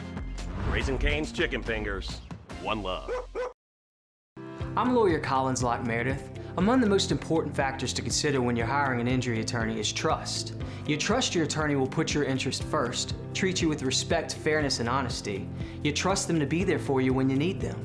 At Locke Meredith, Sean Fagan & Associates, thousands of clients have trusted us to represent them, and for good reasons. Please visit us at LockeMeredith.com to learn more, and whether you hire us at all, give us a call at 272-5555. You have nothing to lose. I'm Gabrielle McLeod on behalf of the Louisiana Propane Dealers. I have spent hundreds of hours preparing for scholarship competitions. That preparation paid off when I won the Fitness and Talent Awards along with the title of Miss Louisiana. The Louisiana Propane Dealers are also pretty talented and want you to be prepared for when the power goes out. Visit LouisianaPropane.com to find out about propane generators and other safety tips. Louisiana Propane, it truly is the fuel for our future. Today, we are shaping tomorrow. We are researching how extreme stress impacts the immune system, from trauma victims to athletes and even astronauts. Our work is leading the way in sepsis treatment, saving countless lives. We're unlocking the mind with music in exciting new ways. Our Lady of the Lake Health and LSU are improving the health of our state. That's the impact of champions. Imagine the impact we'll have on the future. Together, we roar. My father, J.B. Falgu, had a vision of growth for First American Bank and the communities we serve. The bank's foundation was built on his legacy of compassion, loyalty, and dedication. Through his years of leadership, First American has prospered to heights even J.B. could not have imagined.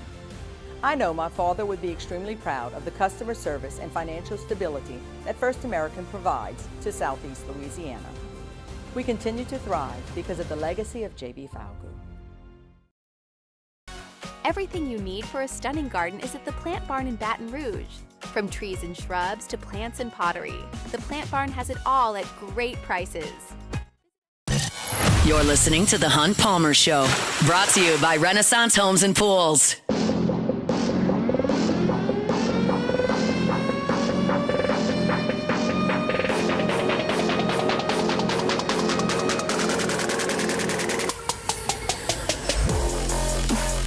I'm chuckling. I just looked at my Instagram, Twitter feed, and Team USA for the World Baseball Classic is playing against the Rockies today.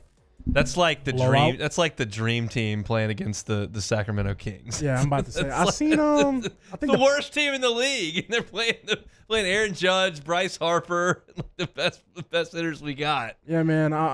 We already know the Rockies are going to run it up with easy over 100 losses this season. So I mean, they're just getting rights. Yesterday, you had Skeens on the mound for Team USA. You had Bregman in the lineup for Team USA, and you had Bryce Terang, who signed for LSU and then went to the Brewers. But 3 LSU guys who signed with LSU or played with LSU in the top 9 for Team USA yesterday. It's pretty salty stuff. But the Rockies, I don't like their chances against Team USA. Aaron Judge just hit one 460 feet. So. I don't like the chances against the Giants. I went and saw them play the Giants, and I was like, yeah, I'm a hat guy, so I was like, if I will buy my first time ever going to a professional game, if the Rockies can hit a home run, I'll get a Rockies hat. I'll become a Rockies fan today. This is my first. Did not hit a home run, and they lost 1-0. Oh well. Yeah. Tough scene. Very tough. How about Ochsner? February's Heart Month at Ochsner. Great time to focus on your overall health and wellness. Did I just say February? Because it's March, and it's still a great time to look at your heart health. Heart disease is the number 1 cause of death for men and women, but it's so often preventable. If you stay active, eat a rich diet, fruits, vegetables, whole grains, try to manage your stress, and get sleep when you need it, avoid smoking, limit alcohol intake, and consult your primary care provider. Make your health a priority in Heart Month and beyond. Schedule your primary care appointment at ochsner.org/brprimary. Small steps today can lead to a stronger heart tomorrow. So stay on track for that healthy 2026 that you started in January and February. Check them out online at ochsner.org. Okay, this news is probably across most of y'all's radars. Maybe not everyone, but probably most of you all. The state of Mississippi is attempting to pass a law that exempts collegiate athletes from state taxes for name, image, likeness deals. If you're thinking, well, what? That's unprecedented. Well, it's not. Arkansas has done it. And the reason they're doing this is because Texas doesn't have state income tax. Florida doesn't have state income tax. Tennessee does not have state income tax. So if you're recruiting a student athlete and he or she has an offer from Texas or Texas A&M or Florida or Vanderbilt or Tennessee, your dollars are going to be taxed in your state. Theirs aren't in their state. So Arkansas and Mississippi looked at this and said, well, we'll just waive the tax. And it's interesting, okay? Because I want to start the discussion with this. You can tax them. You can not tax them. You can pay them. You cannot pay them.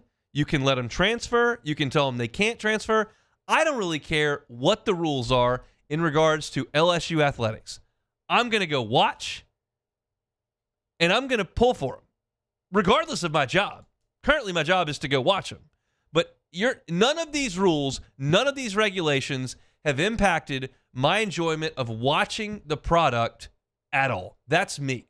And they're not going to lose me. Period. It's my favorite personal passion. I care more about my wife and children than I do LSU football. But in terms of Hunt's personal enjoyment, there's really not anything I like more than LSU playing sports. It's my favorite thing. So they're not losing me. But this is something I was thinking about today, and I wrote a column. It's up at louisianasports.net. There are some people that don't like that college athletes get paid and don't like when Nico Iamaleava holds Tennessee hostage and don't like when you've got quarterbacks in Seattle and Raleigh, North Carolina, that are in litigation with their own athletic programs over contracts and transfer requests. There are people that don't like constant transfers where you don't get to know the players and you don't feel like they're invested in the university and in the program. I'm not suggesting everyone's like that. I'm not suggesting I'm like that all the time. But I'm saying there are people that are like this. There are people that don't like that rivalries have been ripped apart and that Oregon State doesn't have a conference and that Cal and Stanford play in the ACC. And there are people that don't like that Texas and Texas A&M didn't play for a long time and now Oklahoma and Oklahoma State are not going to play. And there are people that don't like some of these things. And that's all personal preference. And I would suggest that it's not hurting the ratings and the financial aspects of collegiate athletics at all. I would make that argument.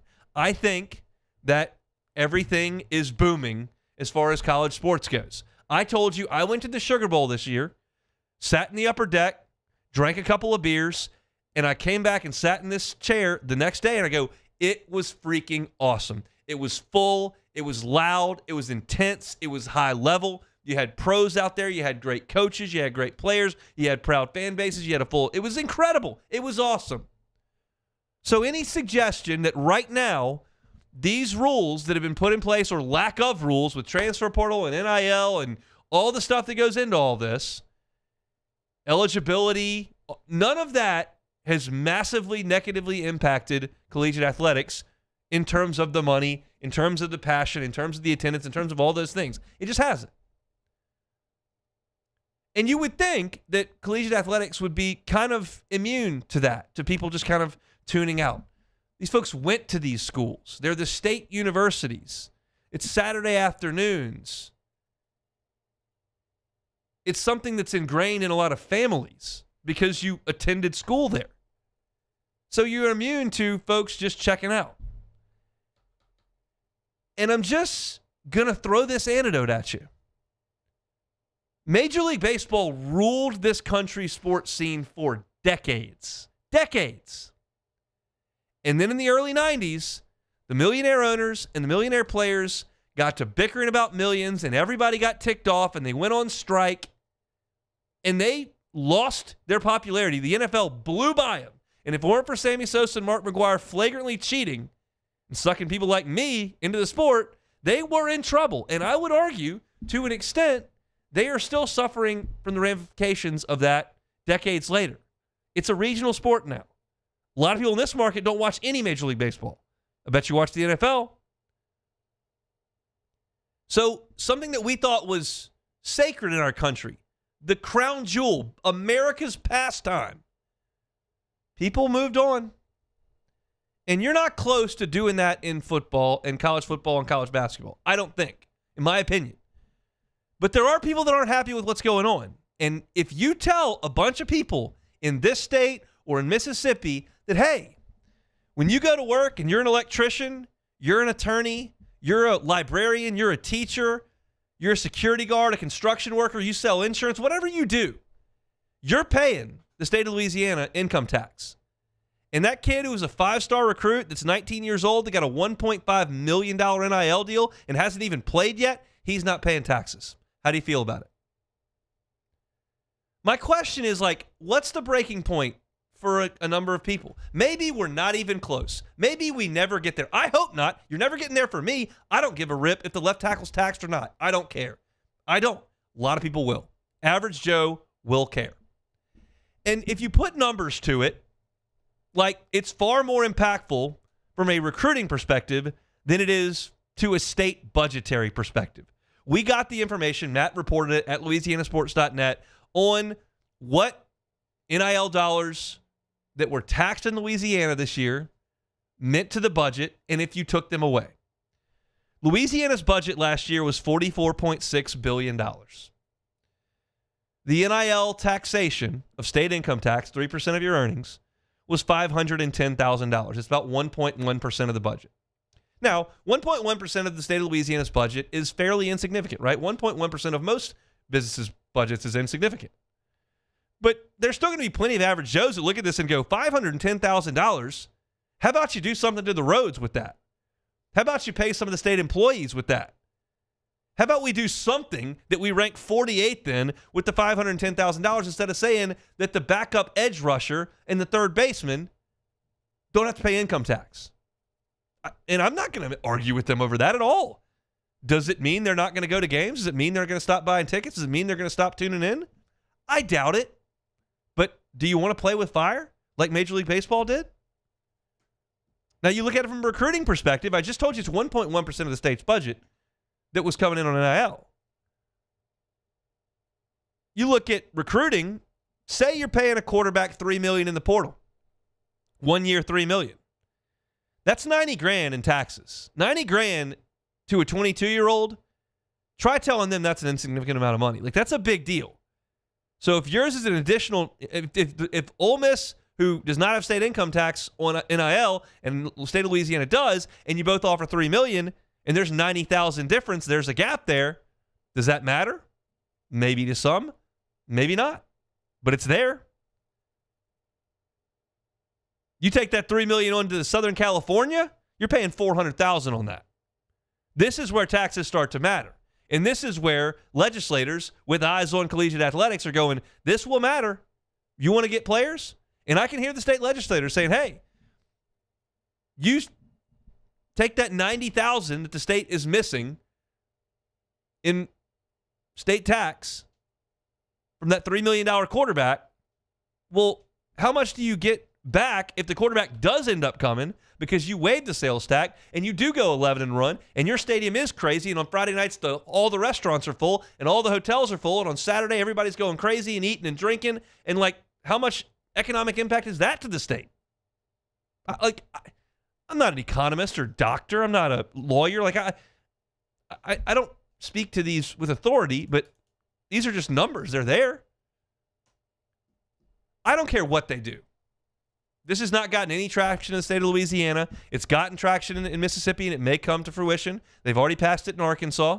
And you're competing with Texas, and you're competing with Florida. LSU had 19 players on their roster on football last year from Florida, Tennessee, and Texas. 19. If you're competing with those states for those players, that could matter. But my fear is if you keep taking steps that people don't like from the outside, be careful. And average Joe taxpayer is not affected by the transfer portal. Is not affected by NIL. Is not affected by the eligibility requirements of junior college players. Average Joe is affected when he's paying tax dollars and the student athletes are not. And at what point do you shove somebody over the edge? I'm telling you right now that I will not reach that point, and I don't think we will as a college athletic society. I don't think that's going to happen, but I can't rule it out. Sports have fallen from grace in this country over the years. We've talked about booster burnout in this era where you keep signing these huge checks. What about average Joe burnout? Because he's just sick of these rules, and now you're telling him he's working 61 hours a week, and he's getting taxed by the state, and this kid's 19, never played a snap. He got a fat check because he's tall, and he didn't pay income tax. Everybody's got a different tipping point. I don't know what it is. You're not reaching mine. I can't wait to get to Lafayette and watch baseball this afternoon. I'll be there when Clemson comes out, no matter if they tax them 80% or none. I don't care. But there are people that do. I'm just curious, what's the tipping point? We'll see. When we come back, my new SEC Baseball Power Rankings is next. The Hunt Palmer Show. First American Bank and Trust. First American Bank and Trust. They started up in 1910. That's 116 years ago. 25 locations across southeastern Louisiana. First American's different because of their family feel and the culture that they've created in southeast Louisiana. Plus, they've got the resources those big national banks can provide. It's not a mom and pop shop. They got 25 locations. They got assets. You need a commercial loan? They can help. You need a residential loan, a personal loan? They can help. And the folks making the decision about your loan are from your community. That's the difference. That's the difference between First American Bank and Trust and the national banks. They're here. They've been here. Their management has been in Southeast Louisiana at these branches an average of 25 years. They are part of your community, whether you're in St. Tammany, Tangipahoa, St. John, Lafourche, Terrebonne, wherever you are in Southeast Louisiana. They got your back, and they've been here for 116 years. They're not going anywhere. It's First American Bank and Trust. That's First American Bank and Trust.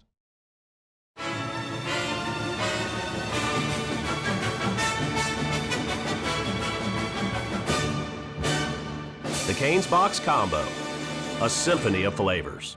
Raising Cane's Chicken Fingers, one love. When it comes to industrial construction, River Parish contractors can do it all. Mechanical, structural, custom fabrication, specialized welding, and turnaround services. Strategically located in between Baton Rouge and New Orleans, we have the local team with the experience and commitment to safety to manage the most complex industrial projects. Period. Here's the deal. Partnering with us means your project is delivered on time, on budget, and most important, safely. River Parish Contractors, let's get building. These are the luckiest ice cubes in the world. They could have been a thankless bed for an all-you-can-eat salad bar. But instead, they've been called upon to cradle and cool a crisp, refreshing Dos Equis. Looks like the lucky just got luckier. Dos Equis. Hi, I'm Mitchell Meredith. At Locke Meredith, Sean Fagan and Associates, we know each case and client are unique, and that no two cases are the same. But one thing remains constant, and that is our passion to help our clients. After an accident, we know your life has changed, which is why we passionately fight to make you and your family whole. Remember, whether you hire us at all, give us a call at 272-5555. We're here to serve you. Looking for cleaner energy? Propane is energy for everyone. And when you're cooking with clean, affordable propane, you're cooking with gas. In the wintertime, nothing heats a home like Louisiana propane. And when you need hot water, propane's got you covered. Oh, and you won't regret that propane generator when the power goes out. I'm Miss Louisiana, Gabrielle McLeod, and to find more information and to find a propane dealer near you, visit louisianapropane.com. After a decade of working in private duty nursing, I know how hard it can be to find compassionate care for the ones that you love the most. So I started Decision Critical, a premier concierge nursing agency, so we can take care of you wherever you are. Our highly skilled nurses provide exceptional care from the comfort of your own home with personalized packages for short-term, long-term, or even around-the-clock care. Visit us at decisioncriticalbr.com and give us a call today to get started. Gulf Coast Bank and Trust is giving our customers the power to bank anywhere, anytime during this challenging event. And we're right there with you, our mobile banking.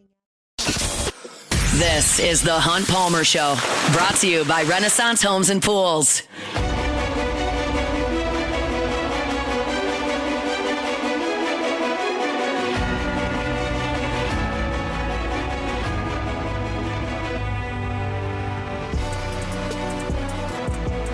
Love reminding you about Marucci. Go by and take a tour at Marucci. Always an awesome option. It's just a cool facility and a great tour. It's kind of a dual thing with the tour. One, you get to see where the official bat of Major League Baseball is made, how they make it. And two, you get to hear the story of Marucci, which is an incredible story. Like, they started up 22 years ago in a backyard shed, and now they're shipping bats to the World Baseball Classic. It's the best in the game.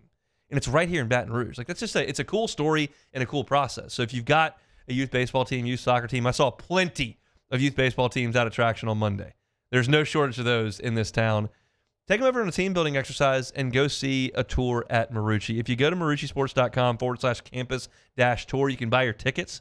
And when you buy a ticket, you get a 20% discount to the campus tour store and in the hitter's house. So take your group, take your team, take your class, and go take a tour at Marucci. It's where they make the official bat of Major League Baseball.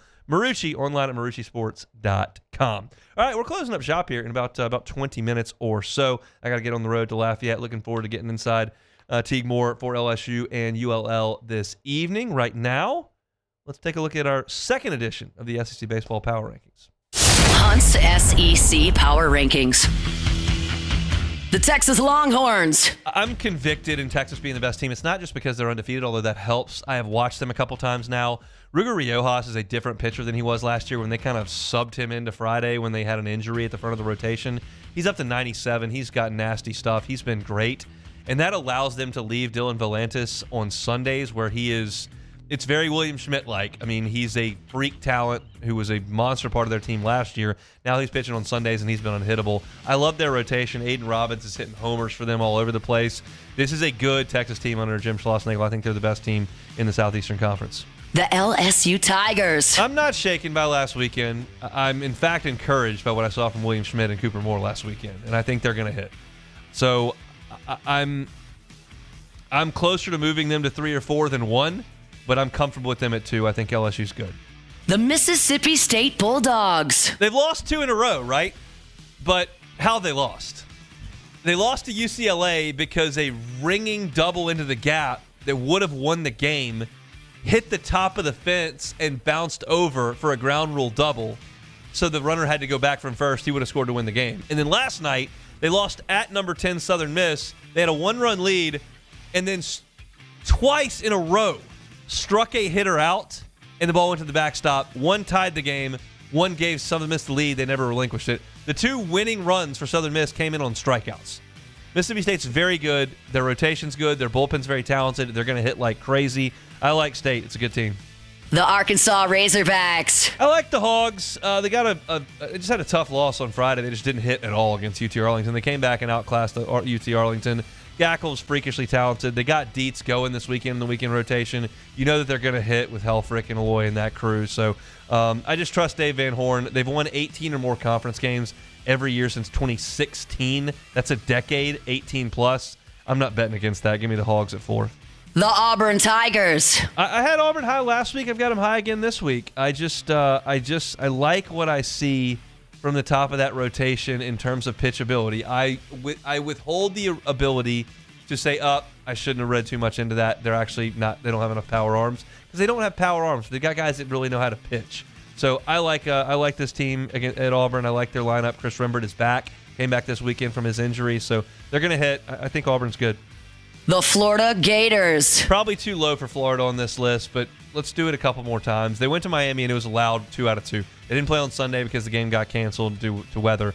But Brennan Lawson's hitting .463 with 5 homers.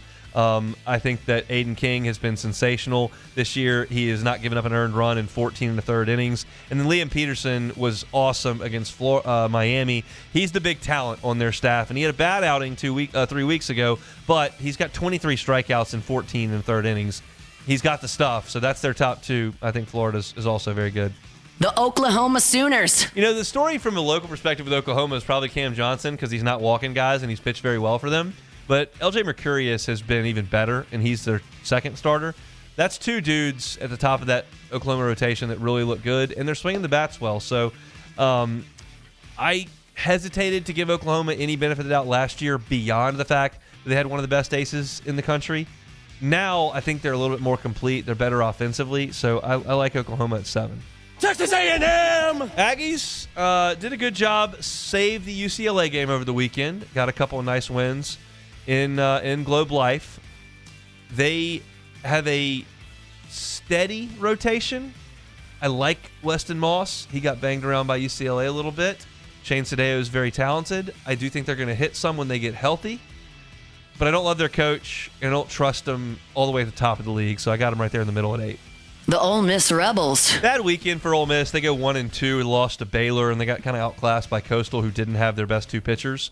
So that means they were facing Coastal's 5th starter in the last game of the weekend because it was game 3, and they didn't have their top 2 starters. And they went 1-2 in that tournament. I really like Hunter Elliott and Cade Townsend as a 1-2 punch. One of the best in the SEC, absolutely. They strike out too much, and that's been a big issue. It was an issue last year. It's an issue already. They got Judd Utermark, who is going to hit the ball over everything. He hit it one of the longest home runs in the stadium's history last night, but they got to stop striking out as much. That's why Ole Miss is down at number 9. The Tennessee Volunteers. Decent weekend for Tennessee. Got beat by UCLA in Arlington and then came back and won a couple of games as the other SEC teams did. I think they're good. I think they're talented. I'm curious to see more of Tegan Kuhn's in the Friday night role. But I think Tennessee is good. They could be better than 10, but that's where I've got them right now. The Georgia Bulldogs. Sorry, Wes Johnson. I don't know what to do with your team. You have scheduled an atrocious non-conference schedule. You play nothing but awful baseball teams the entirety of it. I don't know how to grade your team, so I got you at 11. I'm sure you're losing a lot of sleep over that. But if you don't play anybody of any substance ever, I don't know what to do, so I got them at 11.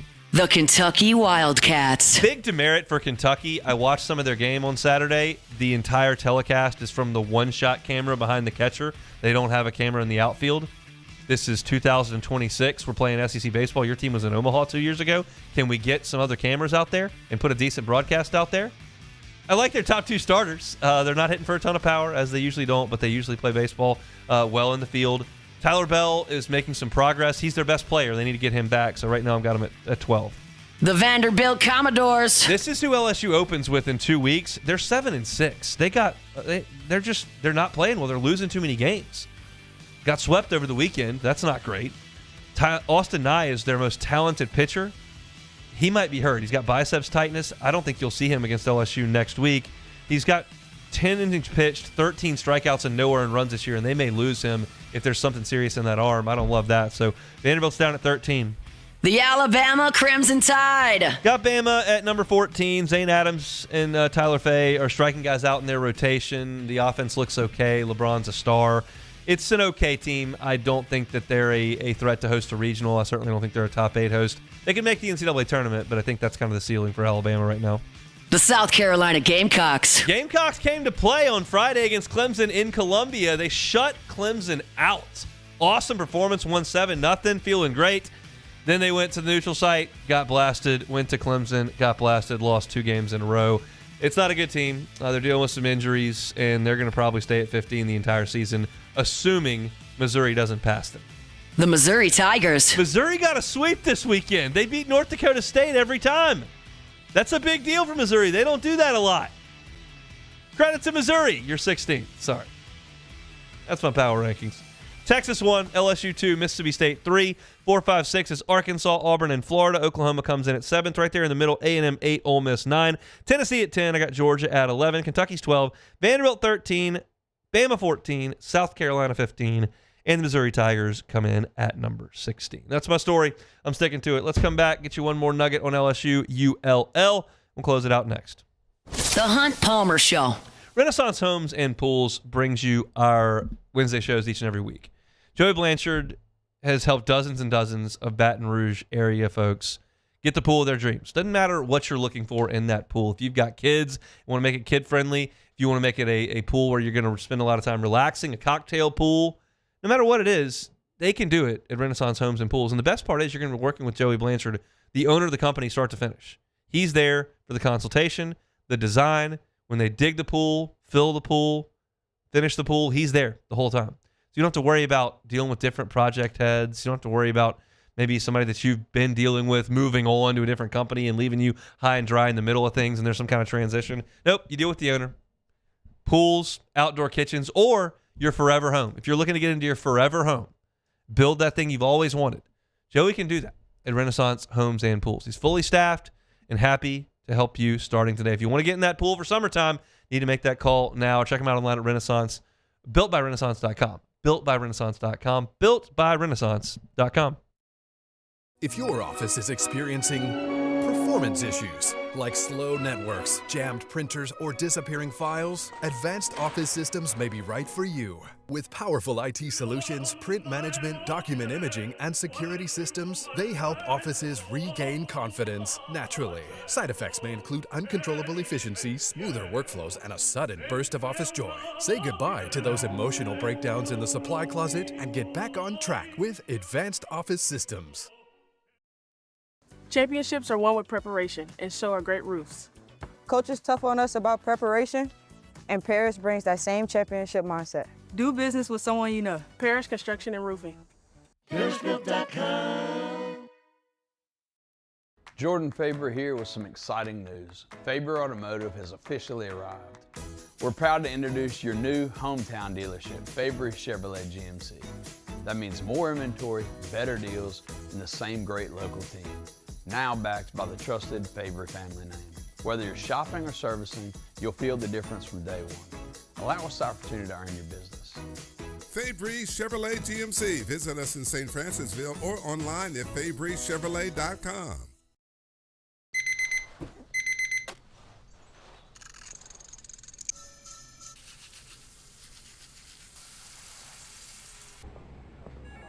Sometimes you ignore the signs, even when they're right in front of you. Problem gambling isn't always easy to spot. Know the signs. Set your limit. Learn more about healthy gambling habits by visiting us online or text or call for free confidential help now. These are the luckiest ice cubes in the world. They could have been a thankless bed for an all-you-can-eat salad bar. But instead, they've been called upon to cradle and cool a crisp, refreshing Dos Equis. Looks like the lucky just got luckier. Dos Equis.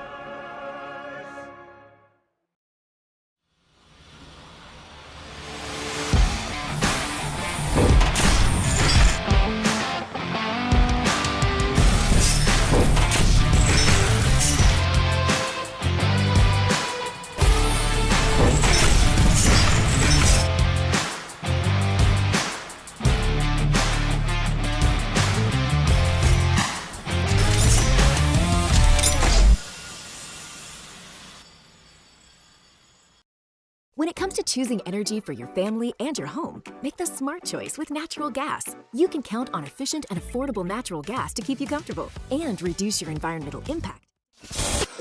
This is the Hunt Palmer Show, brought to you by Renaissance Homes and Pools.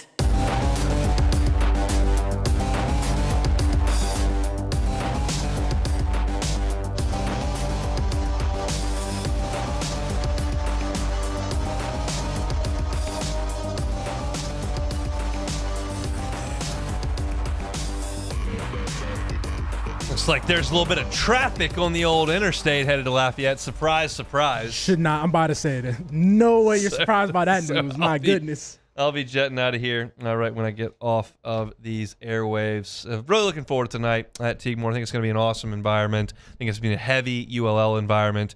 I'm curious to see how LSU responds and what we see from this team after a tough weekend. So I'm looking forward to getting out there. I'll have a full story up at LouisianaSports.net, and we will certainly talk about it on tomorrow's show. A lot to get to tomorrow as well. Joe Healy be with us previewing the SEC weekend to come.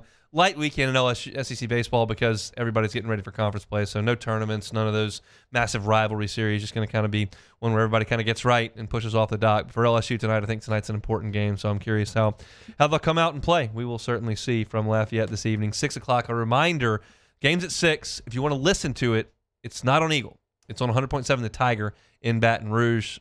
Eagle will have the Matt McMahon show at 7 o'clock from TJ Ribbs. So that's your housekeeping for the evening. One thing left to do. Take it or leave it. Take it or leave it. Take it or leave it. Today's hottest stories in sports, news, and sometimes even Hunt's life. The question is, will he take them or leave them? All right, so Tennessee Volunteers senior Kaya Wynn left the team Tuesday. Her reasoning stemmed from the Sunday senior night loss. Wynn, who has never started a game, did not start on senior night. She was inserted into the game with 15 seconds left as the Ladies Vols lost to Vanderbilt, quitting the team for not starting on senior night. Take it or leave it. I'm leaving this. I'm sorry. I don't know what her beef is with the coach, and I don't really care.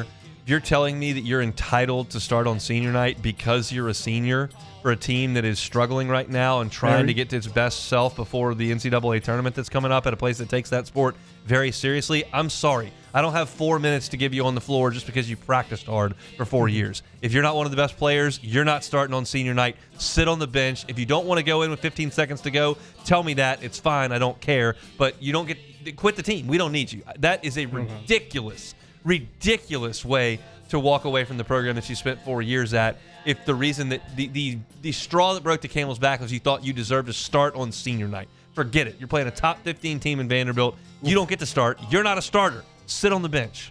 I just want to know, was it a blowout when she got in with the 15 seconds They were down left? 15, yeah. They had no chance to win the game. Okay, so I'm like, well, the coach is trying to get her on the floor. Yeah, I'm about you to want to say. get on the floor? It's not like, there's your honor. You get to get That's on the what I'm floor. saying, that for sure. We're trying to win the game, Yeah. okay? If you're not one of the best players that was win the game, see ya. Forget it. Oh, it's a lot of drama going on. So we're gonna keep it on the drama side. So as we know, the Raiders terrible last year. Yep. A lot of he said, she said. So Max Crosby already know he's been frustrated a lot about the Raiders, but he's also was frustrated about the presence of Tom Brady's former trainer, Alex Guerrero, who's often at team practices and team meetings. Guerrero, who regularly attended team practices, he would go around basically trying to power trip on people, basically saying, if you don't do what I say, you're going to get fired to staff members. You don't follow my instructions and whatnot. So are the Raiders a circus? Take it or leave it. I'll take that. I'll take you it. said you opened that question with the Raiders weren't very good last year. Yeah. The Raiders aren't very good every year. That's just what Pretty the much, Raiders yeah. do. So I like their uniforms, and can't go wrong. I like the city they play their home games in. Their franchise is pathetic. I mean, I get it. Tom Brady's the owner. And we already know he had this issue with the Patriots with his trainer on the team planes and whatnot, flying from the team. But it's like, how is this guy going around telling staff members, you don't follow my instructions? What is going on with the Raiders? I have a positive thing to say about the Raiders. Yes. I know someone that was in a suite for the LSU USC game in Vegas. But it was sweet. He said the suite was awesome. That's good for them. That's great for the Raiders. They got good suites in the new stadium in Vegas. He said it was great. So there you go. And I heard the Sphere has been like, you went to the Sphere yet? I have not been to the Sphere. Oh, My wife man. has been to the Sphere. My parents have been to the Sphere. I have not been to the Sphere. I know they loved it because everybody talks about the Sphere. My wife went to see the Backstreet Boys to the Sphere. All right, well, that's it for Take It or Leave It. All right, that's it for Take It or Leave It here on this Wednesday. Brought to you by Renaissance Homes and Pools. Looking for the home of your dreams, looking for the pool of your dreams, outdoor kitchen, entertaining area. Joey Blanchard, the folks at Renaissance Homes and Pools, built by Renaissance.com is where you can find them. That's it. Previewed LSU with ULL at the top of the show and with Koki Riley. Also had a little discussion with Matthew Bruni about the future of LSU basketball. If you missed any of it, catch it on demand wherever you find your sound. Hunt on LSU is our LSU YouTube channel. Hunt on Saints is our Saints YouTube channel. I'm off to Lafayette. I'll recap it tomorrow. Matt's going to drive you home on after further review. Y'all have a safe Wednesday. See you tomorrow. It's Hunt Palmer Show. The Hunt Palmer Show. Swing Easy Golf Club in Baton Rouge. Swing Easy, GCBR.com is the website. Just a cool spot in Baton Rouge. Looking to play a round of golf. Maybe you had a day off today, planning on playing golf, but it rained all day. Well, you can't play. Well, you can. Go to Swing Easy Golf Club. Out of the elements, out of the heat in the summer, out of the dark and the cold in the winter, out of the rain all year long. You want to tee it up, play Pebble Beach, card a score, you can do it. Want to tee it up, play TPC Louisiana. They got that queued up in the simulator as well. Bring some friends. They can bring you a bucket full of ice and beer, seltzers on tap right there.